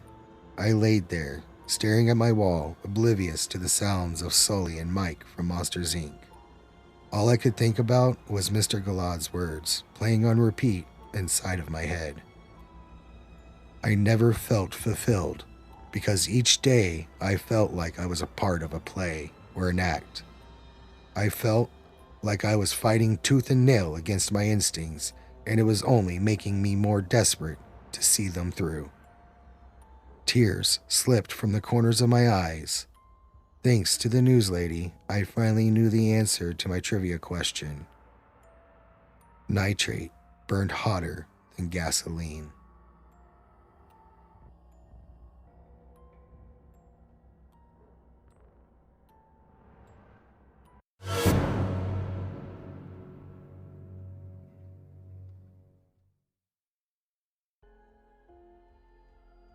Hartford Hart Williams stepped out of the transport van and into a world of frost and wonder. The ice hotel loomed before him, ethereal and otherworldly, its crystalline walls glowing faintly under the Arctic twilight. The towering structure, carved entirely from ice, reflected the dim sunlight in a kaleidoscope of blues and whites, a frozen masterpiece of artistry and engineering. Hart had seen pictures online, read the travel blogs, and watched the videos, but none of it compared to the surreal reality of standing here, in person. "It's smaller than I expected," someone murmured behind him, their voice muffled by the scarf wrapped around their face. Hart disagreed. The ice hotel seemed enormous to him, less like a building and more like a cathedral raised in worship of the cold itself. The sheer grandeur of it made his breath catch, though that might also have been the biting chill of the Arctic air. He pulled his parka tighter around himself and took a deep breath, the frosty vapor curling in front of his face. "Welcome to the Ice Hotel." A cheerful voice broke through the silence. A tall man with curly hair and an easy grin waved from the entrance. "I'm Larry, your ice concierge for the week. Trust me, you're gonna love it here." The group of guests shuffled toward the doors, their boots crunching over the snow-covered pathway. As Hart approached the entrance, he felt a pang of unease that he couldn't quite place. The hotel's icy facade seemed to shift under the pale light, as though the carved walls were breathing, subtly expanding and contracting. He blinked, and the feeling was gone. Inside, the ice hotel was a revelation. The lobby stretched high above them, its vaulted ceiling shimmering with light from an enormous chandelier made entirely of ice. The floors were polished to a mirror-like finish, reflecting the intricate sculptures that lined the walls. Towering over the entrance was a massive elephant head carved from a single block of ice, its trunk curling gracefully toward the floor. The tusks gleamed, smooth and sharp, while the eyes, dark and glinting gemstones, seemed to follow him as he passed. "This," Larry said, spreading his arms theatrically, "is the heart of the Ice Hotel. Every year we rebuild it from scratch. Artists from around the globe come here to design and carve these sculptures. Every detail you see is unique to this season." Hart moved deeper into the lobby, marveling at the artistry. Along one wall, a row of frozen trees stretched their branches, each leaf etched with such precision it looked ready to fall. Near the entrance to a hallway stood a life-sized wolf, poised mid-stride, its eyes fierce and glinting with predatory intent. The sculptures were beautiful, but there was something about them, something too alive that made Hart uneasy. "Wow. A woman beside him murmured. It's like walking into another world." Hart turned to see her smiling at him. She was mid-30s, with dark hair tucked under a knit hat and a friendly warmth in her eyes. "First time here?" "Yeah," Hart replied, still taking in the surreal surroundings. "It's a lot to take in." His mind flashed to his father's funeral 5 weeks prior. The smell of heavy and burdening sorrow was stuffed in sachets that lined each and every church pew, made more prominent by a sea of black clothing and tears. The man we had all gathered for, once a booming captain of industry, now lay in the middle of rows of flowers, withered like a tiny bee who had suffocated itself in pollen.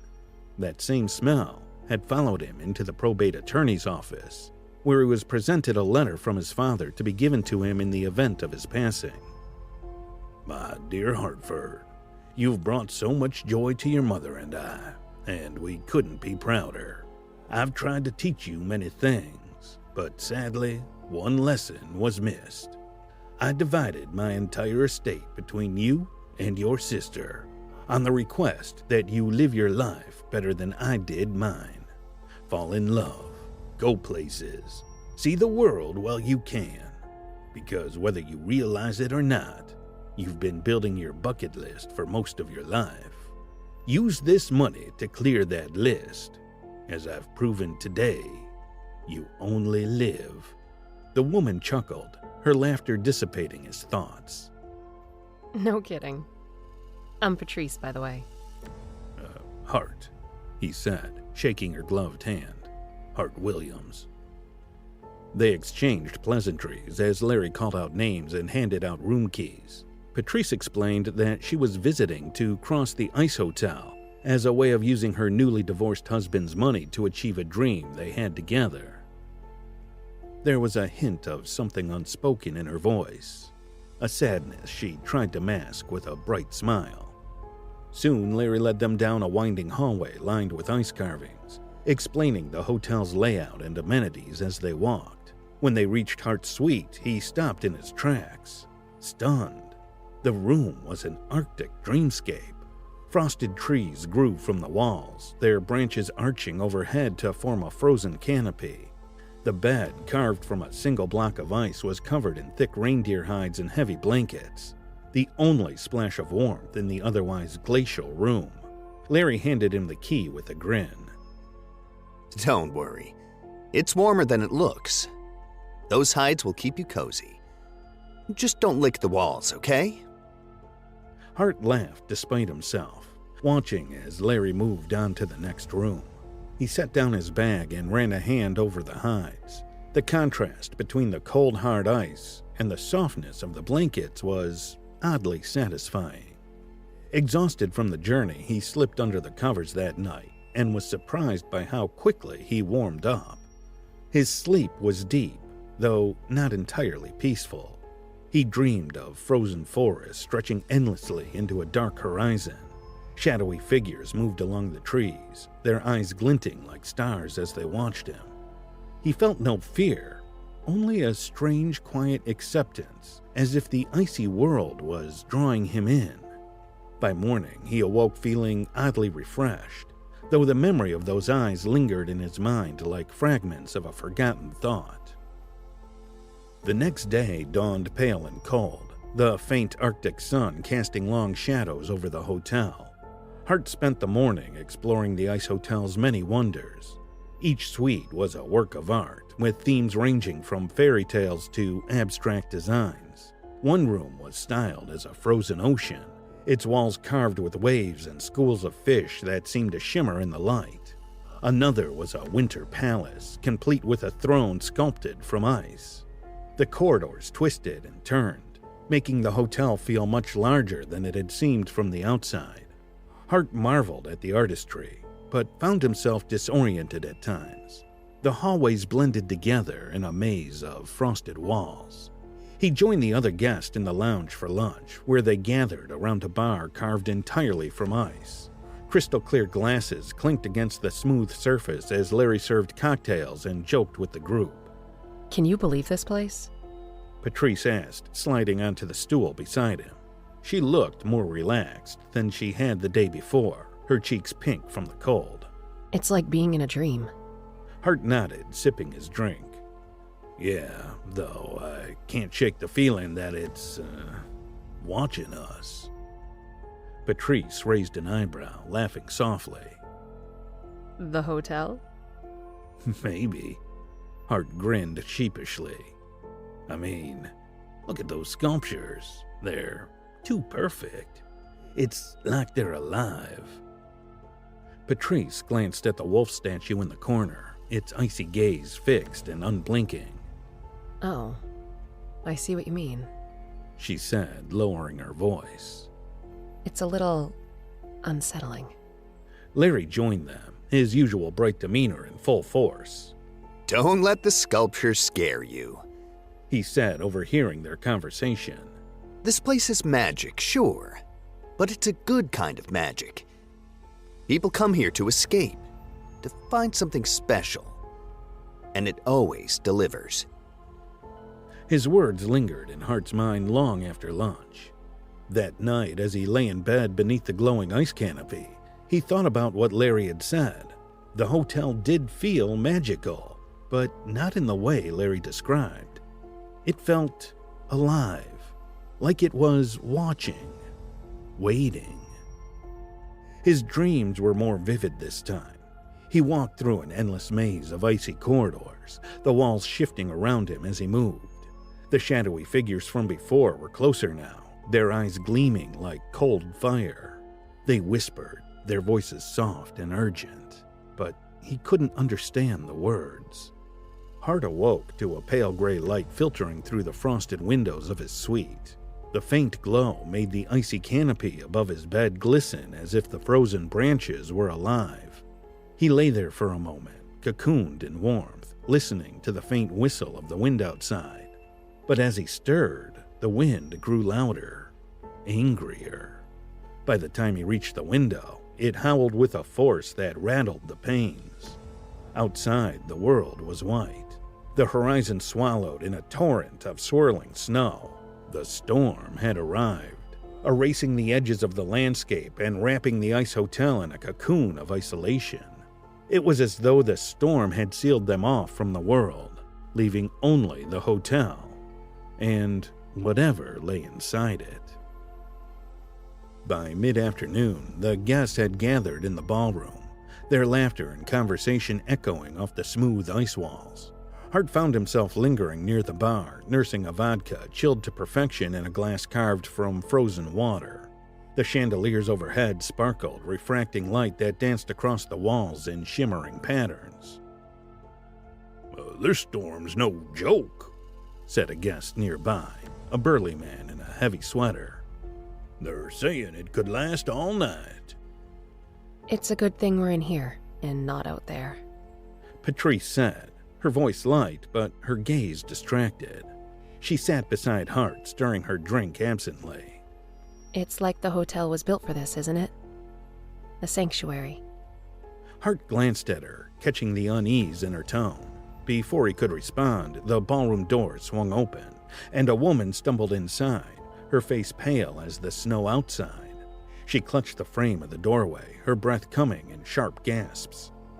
The view. She said, her voice trembling. It's changed. The room fell silent. What do you mean? Larry asked, stepping forward, his ever-present grin faltering. I don't know how to explain it. It's not the same. It's wrong. Curiosity prickled through the group. Larry offered her a calming smile, though it looked strained. I'm sure it's just the storm playing tricks, he said. But let's have a look. Hart followed Larry and a handful of guests as they made their way toward the woman's suite. The corridor was dim, the light from the chandeliers overhead flickering slightly, as if the hotel itself were holding its breath. By the time they reached her room, Hart felt a cold weight settle in his chest, heavier than the icy air. The woman gestured toward the window with a trembling hand. It was flat yesterday. Just snow. Now look.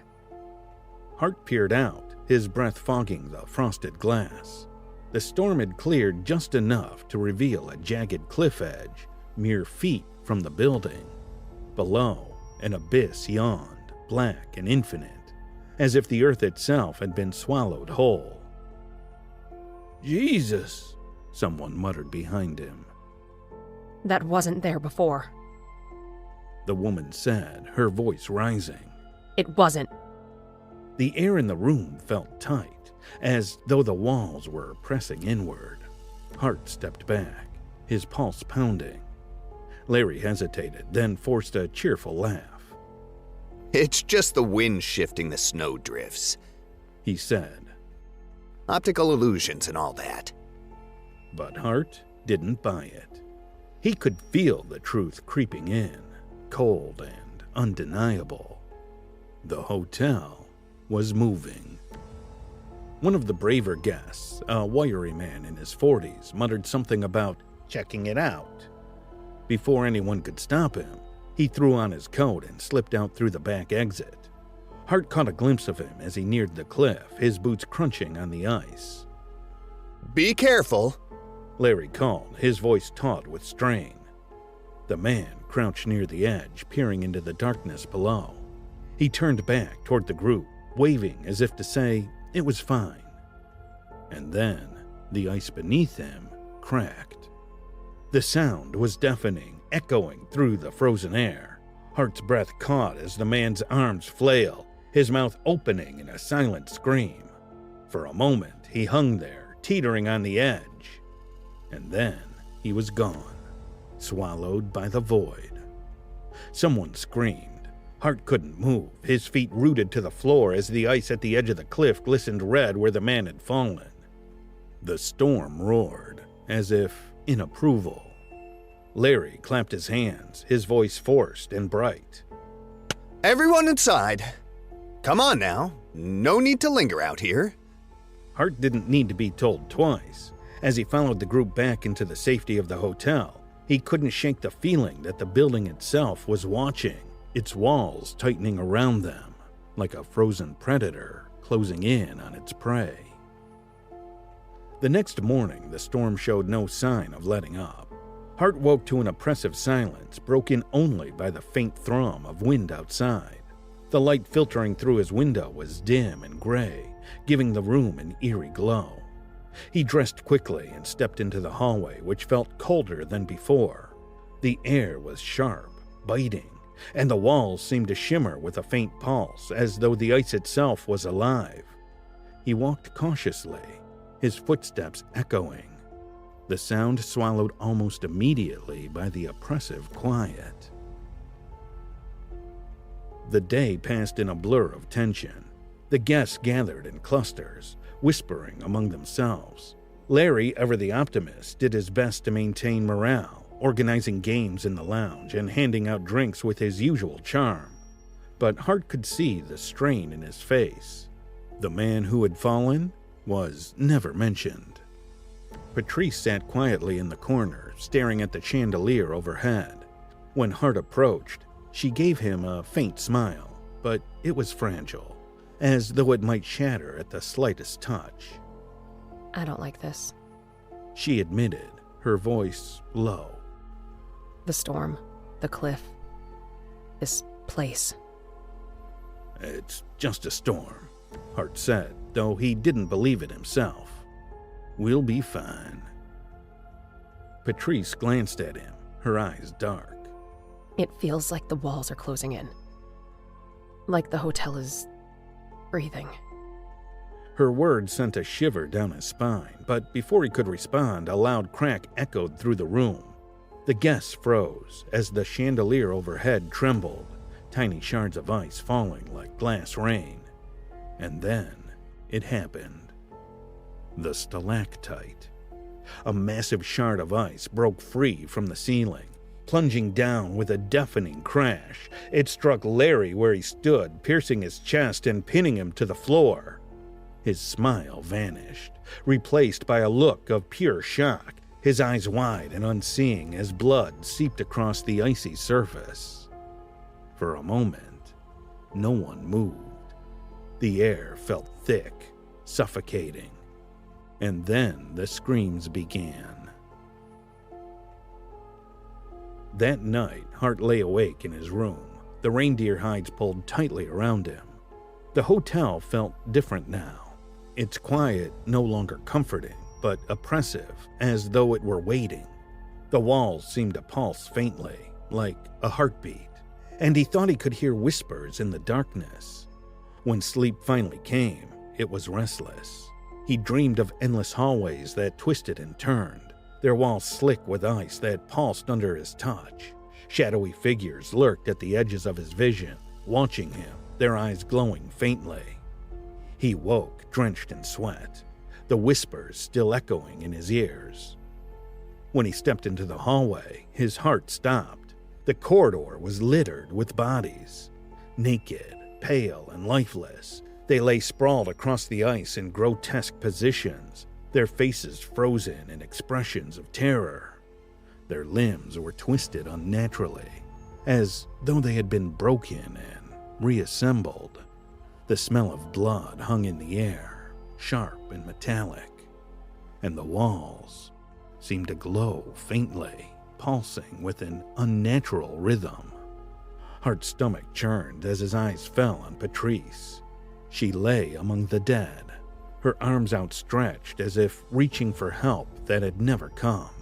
Her eyes were wide open, staring at nothing, her mouth frozen in a silent scream. His knees buckled and he fell to the floor, bile rising in his throat. For a long moment, he couldn't move, couldn't think. The walls seemed to lean in around him, and the faint thrum of the pulse grew louder, echoing in his ears. The hotel was alive, and it was feeding. Hart remained frozen in the hallway, his breath fogging the frigid air as his mind struggled to process the scene before him. The bodies, the blood, the way their pale, contorted forms seemed to merge with the icy floor, as if the hotel itself had claimed them.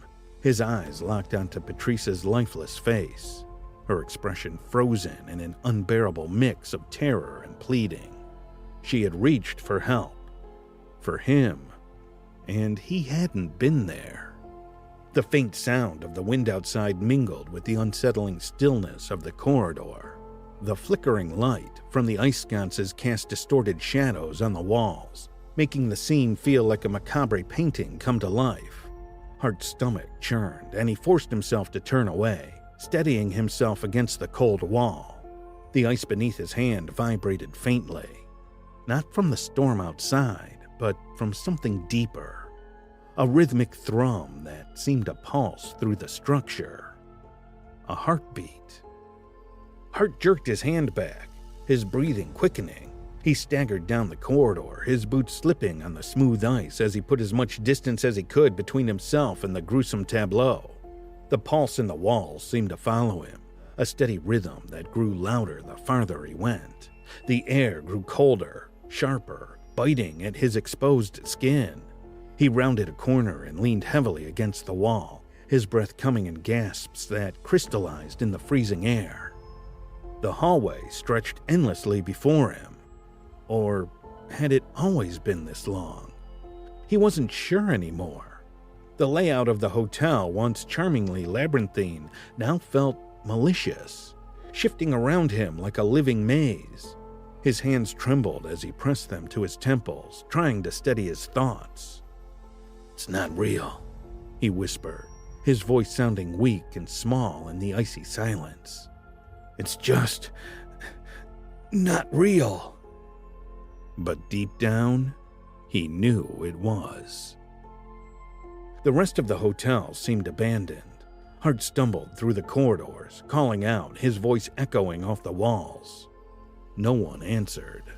The guests and staff had either vanished or joined the bodies in the hallway outside his room.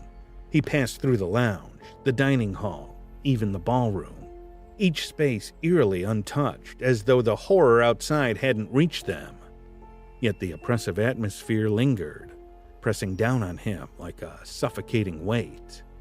In the ballroom, the chandeliers above flickered faintly. Hart paused beneath one, staring up at its frozen splendor. He thought about Larry, his cheerful optimism extinguished in an instant by the falling stalactite. The image of Larry's lifeless body, blood pooling around him, flashed through Hart's mind, and he shuddered. The whispers began then, faint at first, barely distinguishable from the soft hum of the ice, but growing louder with each step he took. Words he couldn't understand, layered over each other in a cacophony of hushed tones. He spun around, searching for the source. But there was nothing, only the shimmering walls and the faint pulse that had become impossible to ignore. And then he saw it. At the far end of the ballroom, a door he hadn't noticed before. It was seamless, almost indistinguishable from the wall around it, but it pulsed faintly with a soft blue light. The whispers grew louder as he approached, and he hesitated, his hand hovering over the icy surface. A part of him screamed to turn back, to run as far and fast as he could, but there was nowhere else to go, nowhere to hide. The hotel wouldn't let him. Taking a deep breath, he pushed the door open. The chamber beyond was vast, its walls glowing with an eerie translucent light. Hart stepped inside, the temperature dropping instantly, the air sharp and heavy. The ice beneath his feet was smooth, almost glass-like, and as he looked down, he saw something moving beneath the surface. Veins. Dark, pulsating veins stretched across the floor, branching out and weaving through the walls like a living circulatory system. They pulsed, in time with the rhythmic thrum he'd been hearing, each beat sending a ripple of energy through the room. The glow intensified, illuminating the chamber with a sickly blue light, and Hart felt a wave of nausea roll over him. This wasn't a hotel. It never had been a hotel. It was alive.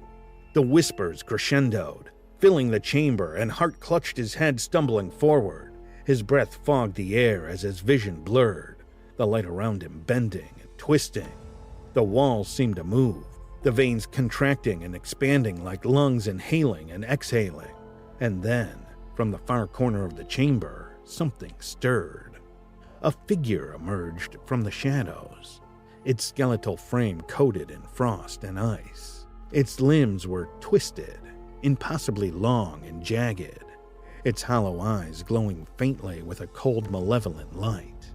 It moved toward him slowly, its steps uneven, its body creaking with every motion. Hart stumbled back, his heart pounding in his chest as the creature raised a claw-like hand, its fingers curling and uncurling with eerie precision. "Stay back!" Hart shouted, his voice cracking. He reached for something, anything, but his hands found only the smooth, unyielding ice.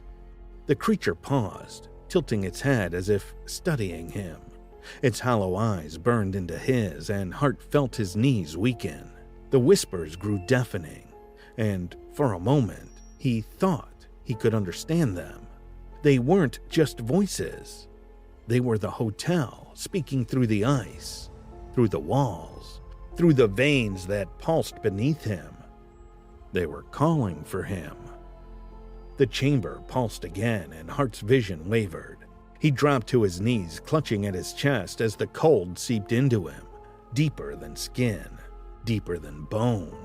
He could feel the hotel's hunger, its ancient cosmic need. The creature took another step forward, its clawed hand outstretched, and Hart understood. This was no sanctuary. This was a trap. The Ice Hotel was a living entity, an ancient being that fed on blood and souls, drawing its victims into its frozen embrace and consuming them one by one. He was next.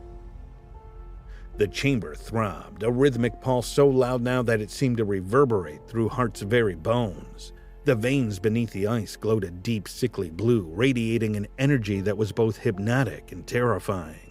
The skeletal creature moved closer, its frost-covered body emitting a faint crackling sound with every step. Hart scrambled back on his hands and knees, his breath coming in short, sharp gasps that crystallized in the freezing air. His mind raced, every nerve screaming for him to flee, but his body refused to obey. The whispers, louder now, filled his ears with overlapping, unintelligible words. They weren't just sounds. They were pulling him in, compelling him forward toward the creature and the pulsing veins that seemed to be waiting for him. "No!" he choked out, shaking his head. "This can't be real!" But it was.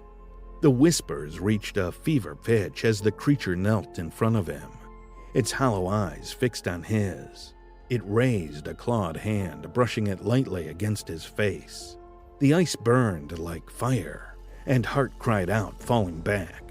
The creature tilted its head, almost curious as it leaned closer.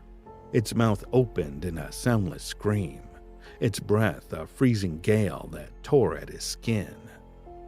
Hart staggered to his feet, his legs trembling. "What do you want?" he shouted, his voice cracking. "Why are you doing this?" The whispers softened, merging into a single voice that seemed to come from everywhere at once. Deep, resonant, and ancient. It filled the chamber with a chilling authority. "Sacrifice," it intoned. The words echoed, twisting through the icy walls like a living thing. "Blood." Souls. You. The veins beneath his feet pulsed brighter, and Hart felt the heat drain from his body. His knees buckled and he collapsed, his hands pressing against the ice as though trying to ground himself. But the ice beneath him wasn't solid anymore. It was alive, shifting and rippling under his touch like flesh. "This can't be happening," he whispered, his voice shaking. "It's a building. Just a building." The entity's voice responded, cold and unrelenting. "This form is what you see, what I choose for you to see. I am older than this ice, older than the stars above. You are my sustenance, my offering."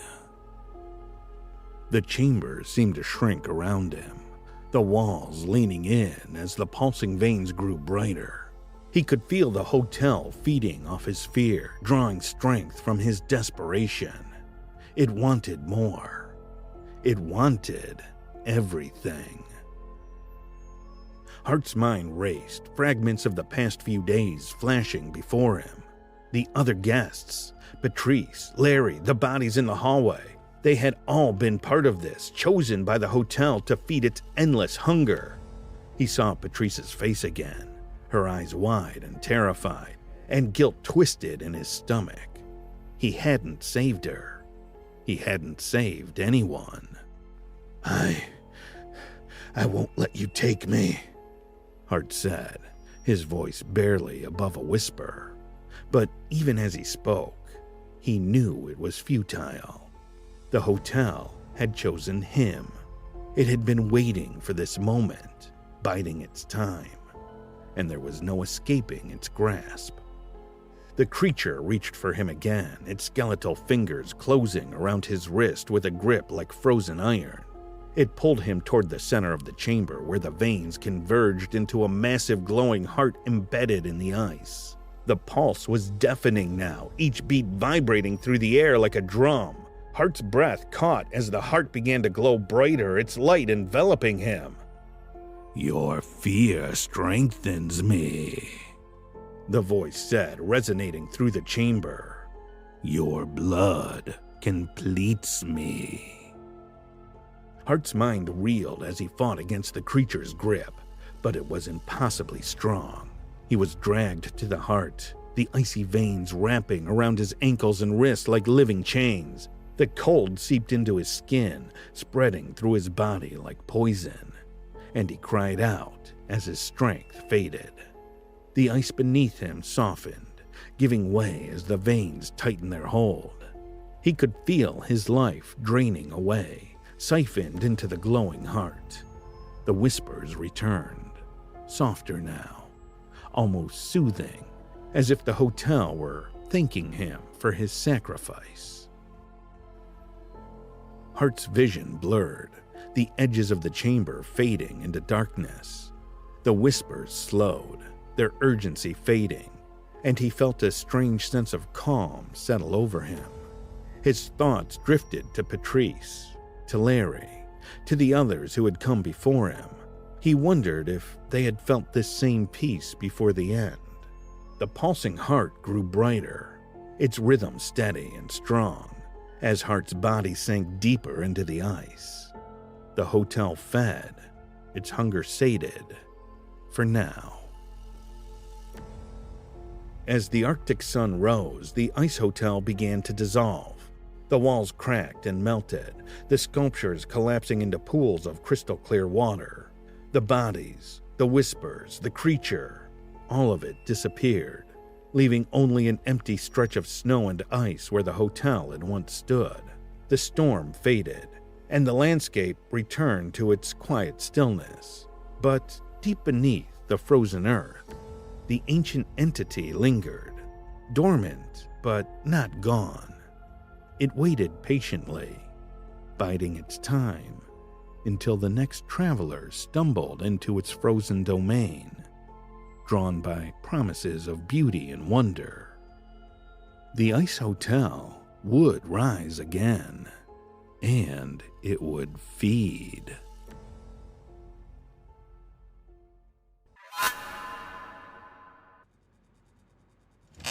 I'm not 100% convinced of this, Alex.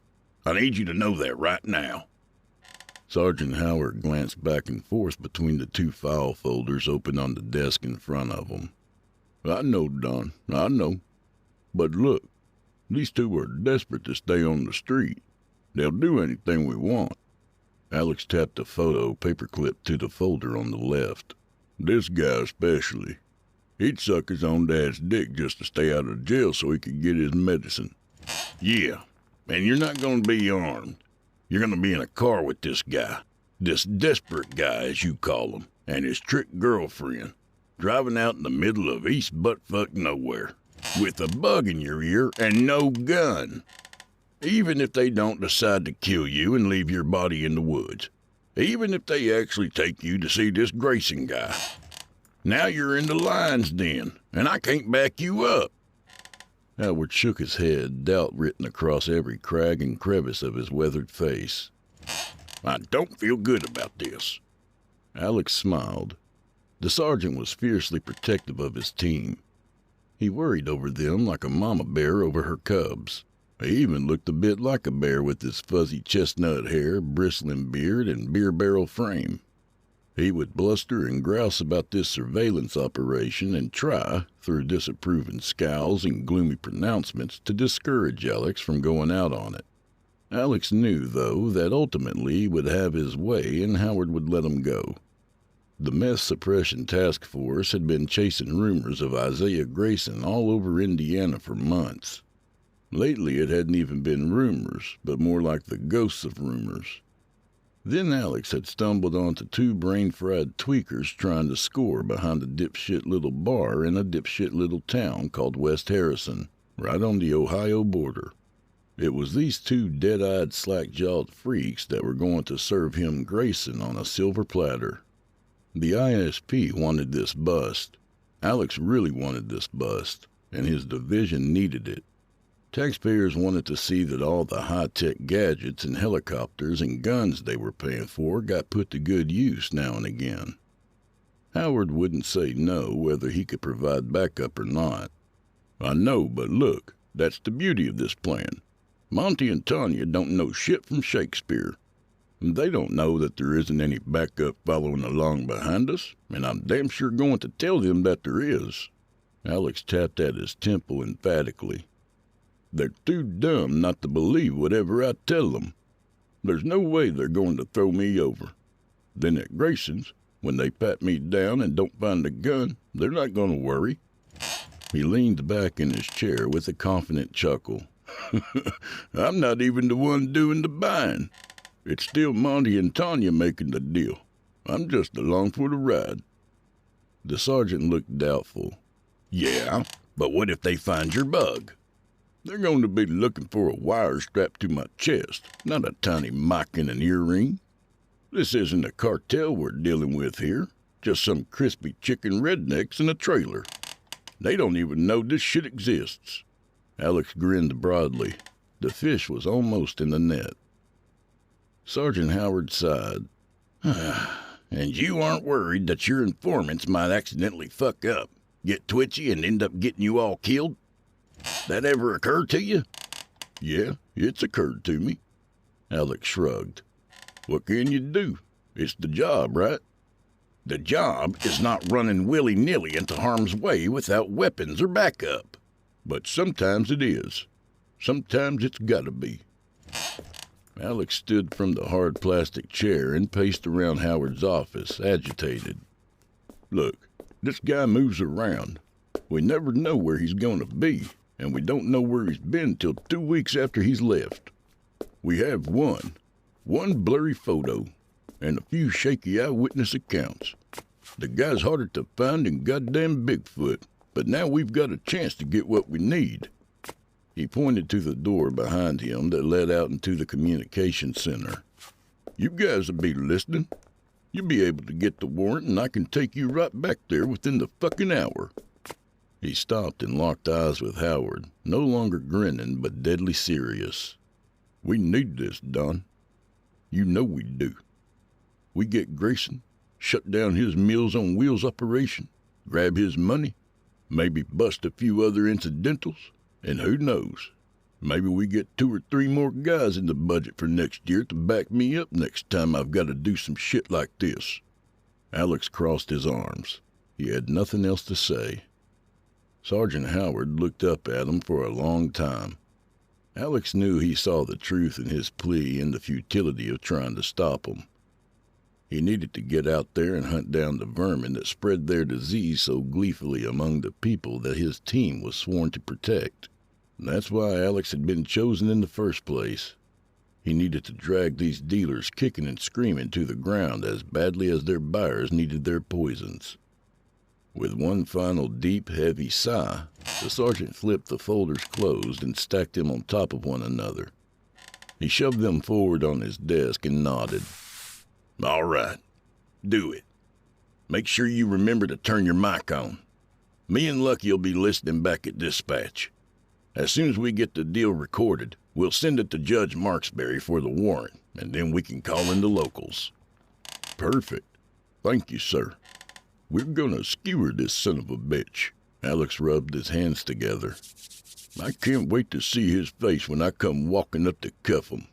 He's gonna shit his pants." He grabbed Monty and Tanya's files, ready to leave, but before he could get out the door, Howard gave him one last stern warning. "First whiff of trouble. Any little twitch or quiver in your gut. Any hinky little instinct that says something ain't right. Anything at all, and you bail. You hear me, trooper? You bail and get your ass out of there." The sergeant regarded Alex from behind his desk with a mixture of apprehension and pride. "Got it?" Alex shot him a tight salute. "Got it." But he knew that no quiver or twitch was going to get in the way of this score.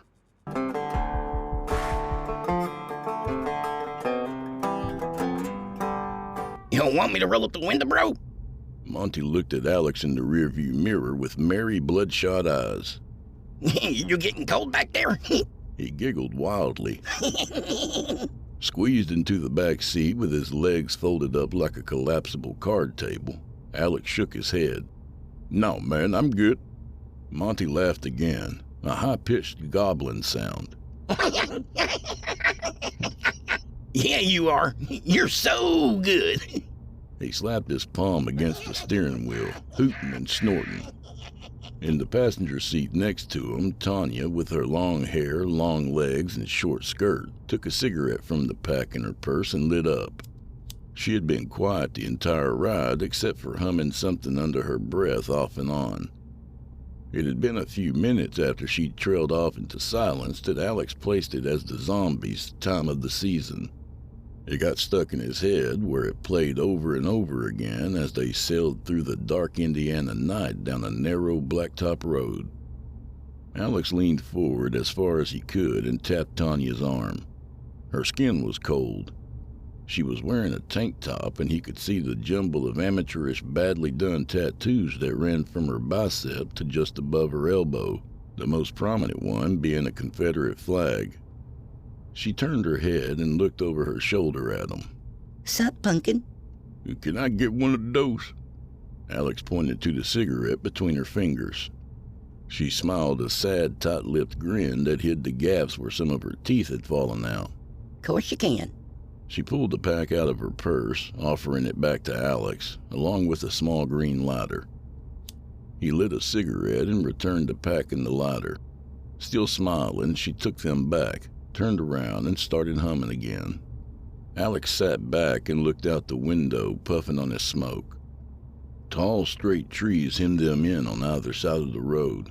High skeletal branches held aloft. Every so often there would be a telephone pole with a light attached to it that would dazzle his eyes for a moment as they rocketed beneath it.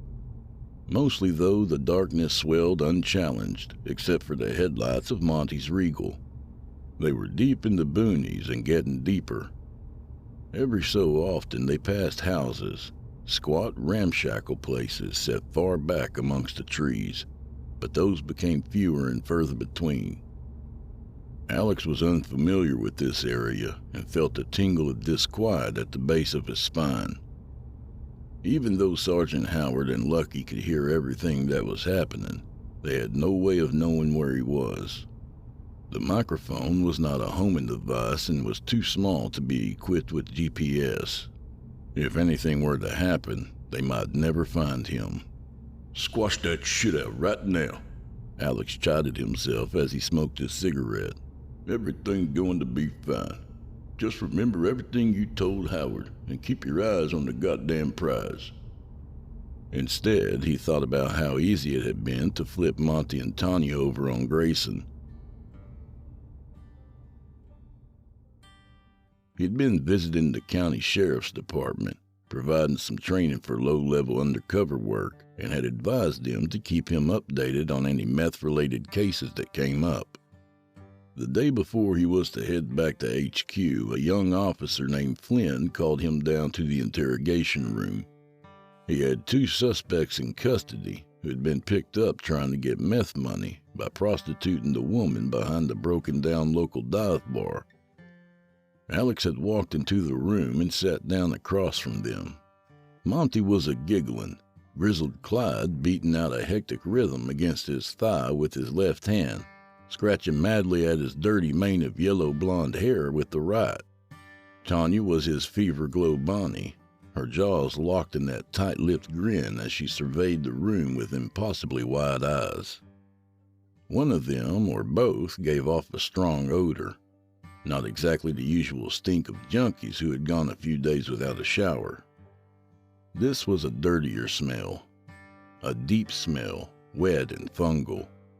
It reminded Alex of earthworms squirming blindly on the sidewalk after a long, hard rain. He pushed back a few inches from the desk and addressed his detainees.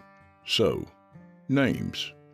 Legault, Montgomery Marcus, and Beechwood, Tanya Lynn, correct? Tanya nodded. Yes, sir, that's correct. Her voice was soft and flat, barely more than a whisper. She began to hum. And you guys wanted to buy some meth, is that correct? Tanya looked down at the corner of the desk and said nothing, but Monty fixed Alex with a huge broken-tooth smile. Yes, sir, officer. Yeah, I'm not going to try to lie to the law about it no more. His smile disappeared and his face became solemn. Yes, and we was trying to buy some crank. And we was out behind preachers and we thought that asshole might give Tanya a few bucks for a handy. But instead, he goes back in and calls your boy who come along and grabs us. And we didn't try no resisting. We come peaceful. We ain't a danger to nobody but ourselves. Alex regarded Tanya with sympathetic eyes. Ms. Beechwood, is this true? Without pulling her gaze from the desk, she gave a quick shake of her head in the affirmative. It is. And who were you going to buy from? Who's your dealer? Monty flapped his hands, desperately appealing to Alex. That's just it, officer. We was only so desperate because there's a guy in town right now sells shit that is absolutely off the fucking meters. He travels around and only stops for a week or two. Only comes around every couple of months. He's here now, but we already spent my disability check, so we did what we had to do. That shit is A+, believe me. Well worth a handful of G's. Ain't that right, sugar? He elbowed Tanya beside him and she nodded again. Not your hand, though, right, Monty? Alex favored the stringy tweaker with a withering, sarcastic grin. There were 2 files on the desk, the same 2 files Alex would later show Sergeant Howard.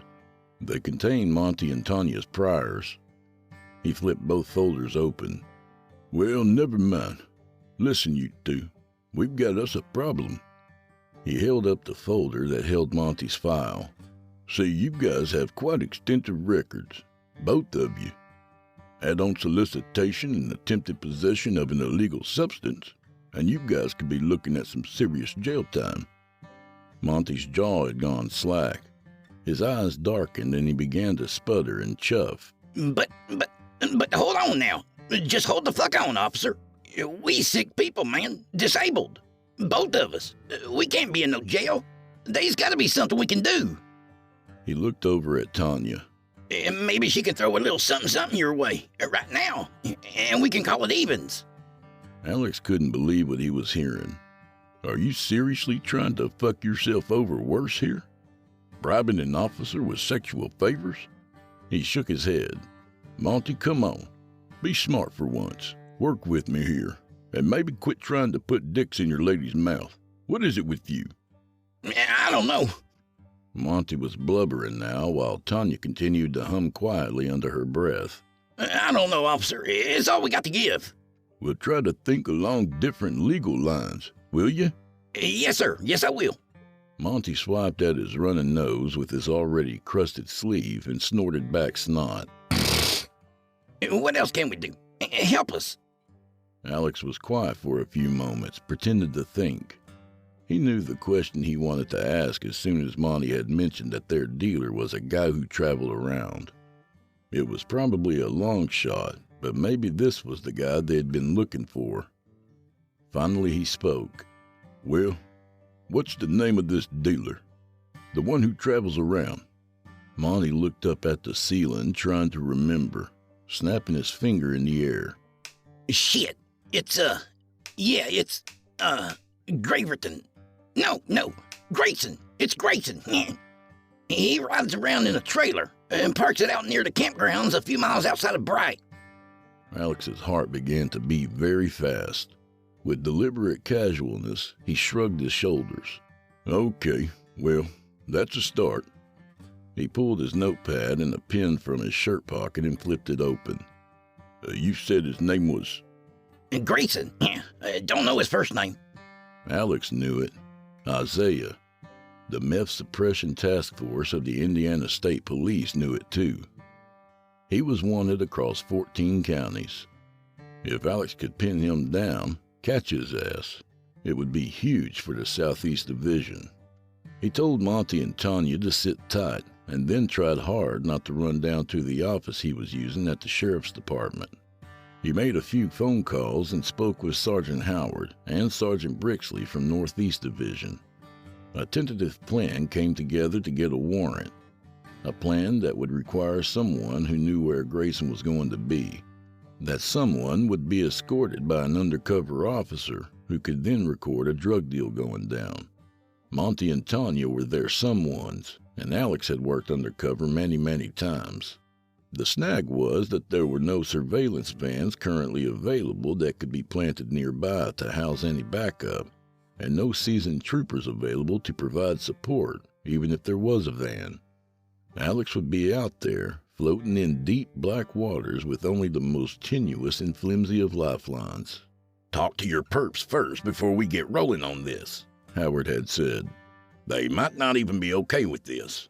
We don't really have much on them that a half-bright public defender couldn't get them out of easily enough. Yeah, Alex had replied with a smile in his voice. But they didn't ask for a lawyer. We read them their rights and then they just started talking. It's almost too easy. Calls were made to the DA. A plea deal didn't even need to be cut. If Monty and Tanya agreed to participate in the sting, then they'd be released, all charges dropped. Of course, Alex wouldn't present it to them exactly that way.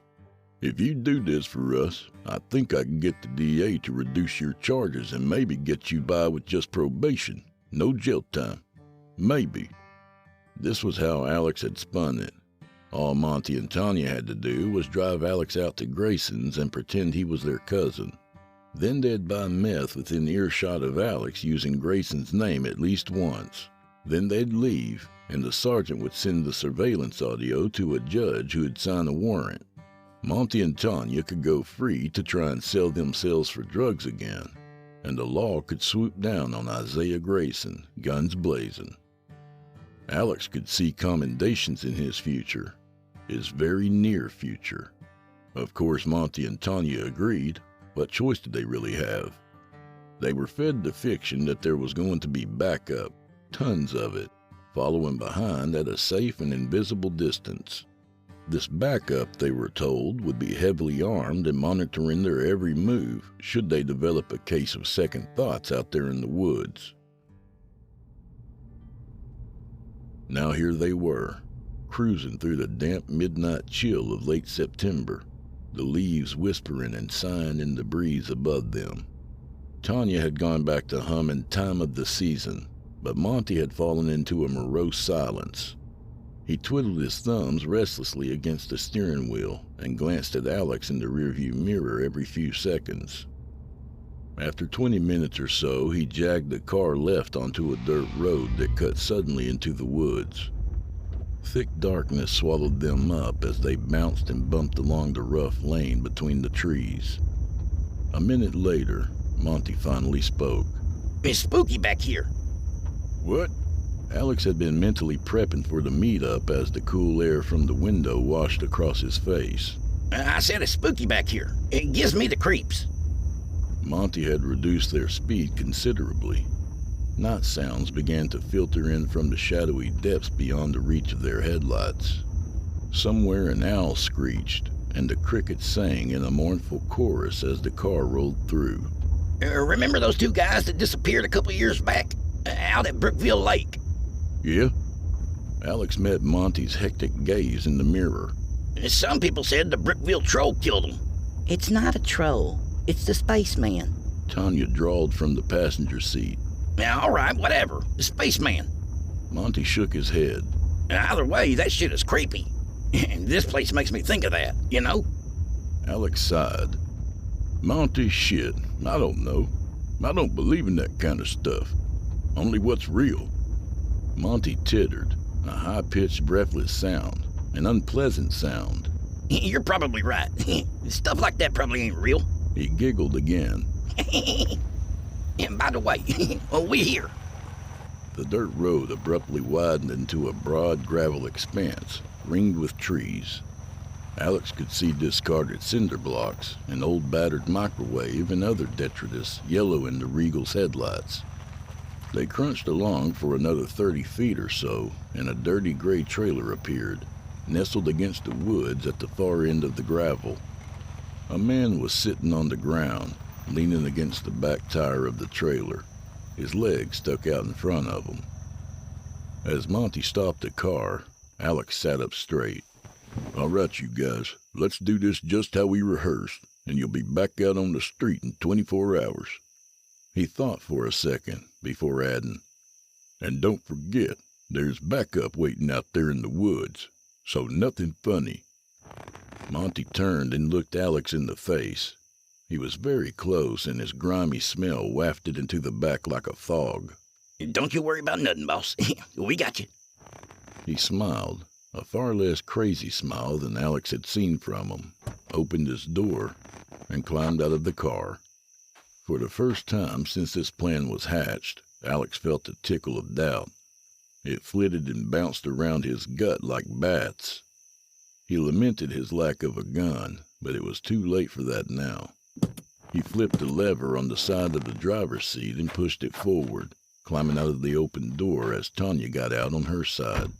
The doors were slammed, and they walked through the gravel to the trailer. The man sitting on the ground popped to his feet the moment they were all out of the car. As they approached, he pounded on the dented side of the trailer and shouted, There! Hey, man, we got customers. To Alex, Monty, and Tanya, he held out his hand. Hey, y'all stay put and hold on a sec, okay? Monty held his own hands up, arms bent at the elbows to show he wasn't holding anything. Hey, man, it's all good. We're cool. Just here to do a little business.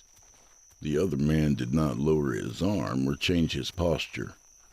His brows were drawn together with concern. He was short, with a thick black beard and close-set eyes. They're fine, but I said wait, so y'all gonna have to wait. The three of them stopped and stood where they were. There was no light on in the trailer, and with the headlights of the Regal turned off, it was nearly black there in the clearing. As Alex looked around the yard, his eyes played tricks on him. It seemed like shadows moved and danced against the deeper black of the woods, mocking him. His body hummed with electricity, and a bell started clanging over and over in his mind, tolling bad idea, bad idea. Sergeant Howard had been right. This was foolish. Don't be such a bitch. His inner voice was harsh, commanding. You're an Indiana state trooper, and these are just a bunch of brain-dead, shit-kicking, sister-fucking inbred meth heads. You are equipped to handle this situation. You're trained for it. You don't need a gun. You'll see this operation carried through. You will walk out of here alive, and you will get your man. His nerves seemed to sing a little bit more quietly after his internal scolding, and he tried to get into character as they waited for something to happen. A moment later, the trailer door banged open beneath its cheap tin awning, and a flashlight clicked on. Its beam trained on Alex's group. At the other end of the light was the vague impression of a tall, skinny person. A voice called out, "Hey there. Who we got out here, Izzard?" The flashlight's beam swept the gravel clearing, shining in Alex's eyes and blinding him.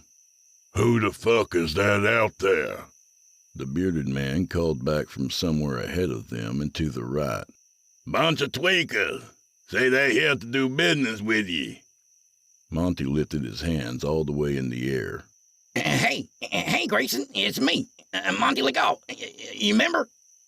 The flashlight holder's voice came back doubtful. "Gotta be honest with you, Monty. I'm afraid you ain't ringing too much of a bell for me." You called me Squirrely Sam. "Oh, yeah." The flashlight beam was quickly aimed down at the ground, and Alex watched its bobbing progress while its owner strode towards them. "Squirrely Sam and Long Tall Sally. You got old Sally with you?" "Yep, she's here." The man with the flashlight whistled appreciatively. "Man, she had a mouth on her. I remember that." The bobbing circle of light reached their feet, and the person controlling it stood before them. He was still bathed in shadow, but was illuminated enough for Alex to see that he was a long, skinny scarecrow of a man in a filthy tank top. He had long sideburns that stopped just short of being mutton chops, and a rockabilly pompadour swept back across the top of his head. In the dark, his eyes were just two black pools, his mouth a bottomless ravine. He brought the flashlight back up and shined it in Alex's face again. "Who's this Jethro-looking motherfucker? I don't remember him." That's my cousin, Denny. He's riding out to the campground with us tonight." "That's so?" The man seemed to be staring at Alex, but it was hard to tell. "Yep, we getting fucked up tonight, boy." The man just stood there, the silence gaining weight with each passing second. Alex began to sweat. Shit, he knows. He began thinking about the likelihood of survival if he just cut and ran for the woods, when the man dropped the flashlight to his side and stuck out his hand to be shaken. "Isaiah Grayson. Goddamn nice to meet you." Alex took the meth dealer's hand and gave it a shake. Grayson turned and started back towards the trailer. "Y'all come on in and we'll get you good and set. You can get on with your partying." They followed him up to the trailer. Izzard had gone in ahead of them and switched on a light and now stood leaning in the doorway. Alex could see one arm of a ratty brown couch and a long out-of-season Christmas tree beyond the plywood partition. A shadow moved, just on the other side of the couch, just out of Alex's field of vision. Someone else was in there. Alex's heart began to beat faster, and every instinct that he'd developed over 13 years in law enforcement cried out against going through that door. But it was too late to back out now. Monty and Tanya had caught up to Grayson a few yards ahead of him, and the three of them were muttering and chuckling. Tanya climbed the steps to the door and patted Izzard's sweat-stained paunch. He smiled, moving aside for her, and she climbed past him and out of sight. Monty followed close behind and bumped fists with Izzard. Grayson stopped at the door and waited. The drug dealer's mouth stretched into a toothy grin as Alex climbed up past him. "Come on in, Alex. We're gonna get you set up real nice." Alex cleared his throat. The nagging fear that this had all somehow gone terribly awry made it hard for him to reproduce his earlier twang. Yeah, thanks. He passed through into the doorway, and then stopped cold. Alex. He had called him Alex. The panic that had been brewing over the last few minutes finally broke, and Alex spun around to leap from the trailer. Grayson was already there, filling the doorway and smiling. What's wrong, Alex? Denny? Where you going, little guy? Fuck you! You're under arrest! Alex took a swing at Grayson, his fist careening at the other man's face. Instead of striking hard flesh, however, when his fist connected with Grayson's jaw, it was like punching into a moldy, long-forgotten cake. Grayson's face caved in with a sickening give. Spongy dumplings of flesh, bone, and teeth flew like brown and red confetti, and more dripped from Alex's curled fingers and wrist. He yanked his arm back with a disgusting squelch as the lower half of Grayson's face collapsed in on itself. Alex's mouth dropped open, and his eyes went wide. Grayson tried to smile with what was left of his mouth, a twitching, cavernous ruin, and dropped Alex an obscene wink. Alex jerked his head away, turning to look into the tiny hallway to his left, and saw Monty and Tanya. Before entering the trailer, they had been dirty and disheveled with soiled clothes and sallow skin, but they had also clearly been living, breathing human beings. Now, standing hunched in the shadows, two corpses wearing Tanya and Monty's clothes stared back at him from eye sockets picked clean by grave scavengers. Grayish-green flesh, mottled with tiny bits of clinging fungus, hung in thick ribbons from their skulls. Their lips rotted away to reveal denuded jaws. Blowflies circled their heads like black buzzing halos, occasionally landing to crawl through the dry straw of their hair. They were still lively enough, though, that Alex could hear Monty's finger bones clattering together as he continued to jitter and jive, and Tanya's endless humming vibrating through her exposed trachea. As he tried to make sense of the nightmare surrounding him, Alex heard a shuffling sound from the living room area behind him, and he turned. When he saw what was standing there, he began to scream. He couldn't understand exactly what his eyes were trying to tell him. His head began to ache with the effort of assigning a shape to the tall, dark being that shambled across the filthy floor toward him. Human it wasn't. That one was easy to toss out. Other things suggested themselves, though, in a gauzy, shifting way where for a second it was almost an insect, but not an insect at all. Points of light with blossoming colors never seen by any sane person. Like eyes opening within what was maybe its head, and then they would close. And mouths would appear with moving, slathering tongues and dripping teeth. Was it a dog with an ape's body? Was it an inside-out octopus? Did it have feathers, or was it made of fecal matter? Yes and no. All of this and none of it. Alex could no longer hear the blistering screams that tore from his own throat, but it seemed that there was no bottom to the well from which they were drawn. He wished for the mercy of death or madness, but his mind clung to rationality with a heartbreaking tenacity. It came closer, reaching for him. Some part of it, a darkly glowing tendril, touched him with a loathsome groping sensation that was nearly a caress, and Alex could sense its hunger, its eagerness to have him, to consume him. With a miserable understanding, Alex collapsed to the floor, his body unable to stand any longer beneath the weight of his terror. Behind him, the Grayson thing dripped laughter from the depths of its cavernous face and shut the trailer door.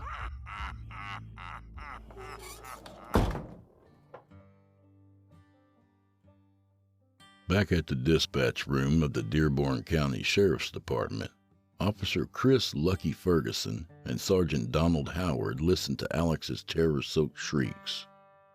They heard the sounds of his struggle, heard the dark laughter of his captors. Whatever was happening had to be very bad to reduce a man like Alex to such a shrill frenzy. No! They heard him cry. Undo these straps. Undo them right now, goddammit. Oh, God, do you see that? What is it? What the fuck is it? Oh, God! He moaned, his voice small and tiny in the headphones. Howard dropped his and ran from the office, shouting for someone to get the fucking helicopter up. Lucky kept listening, not wanting to hear any more, but unable to put his headset aside.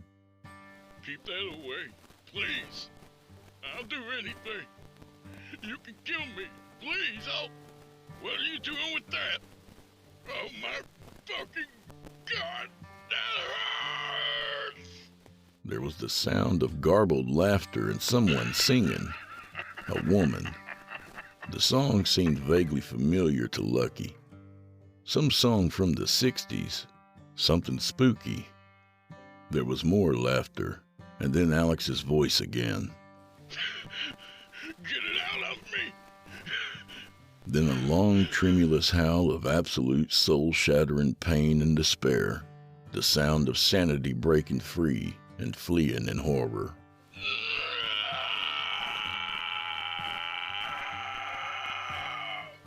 Alex seemed to be crying and laughing all at the same time, and then came the last words anyone would ever hear him speak.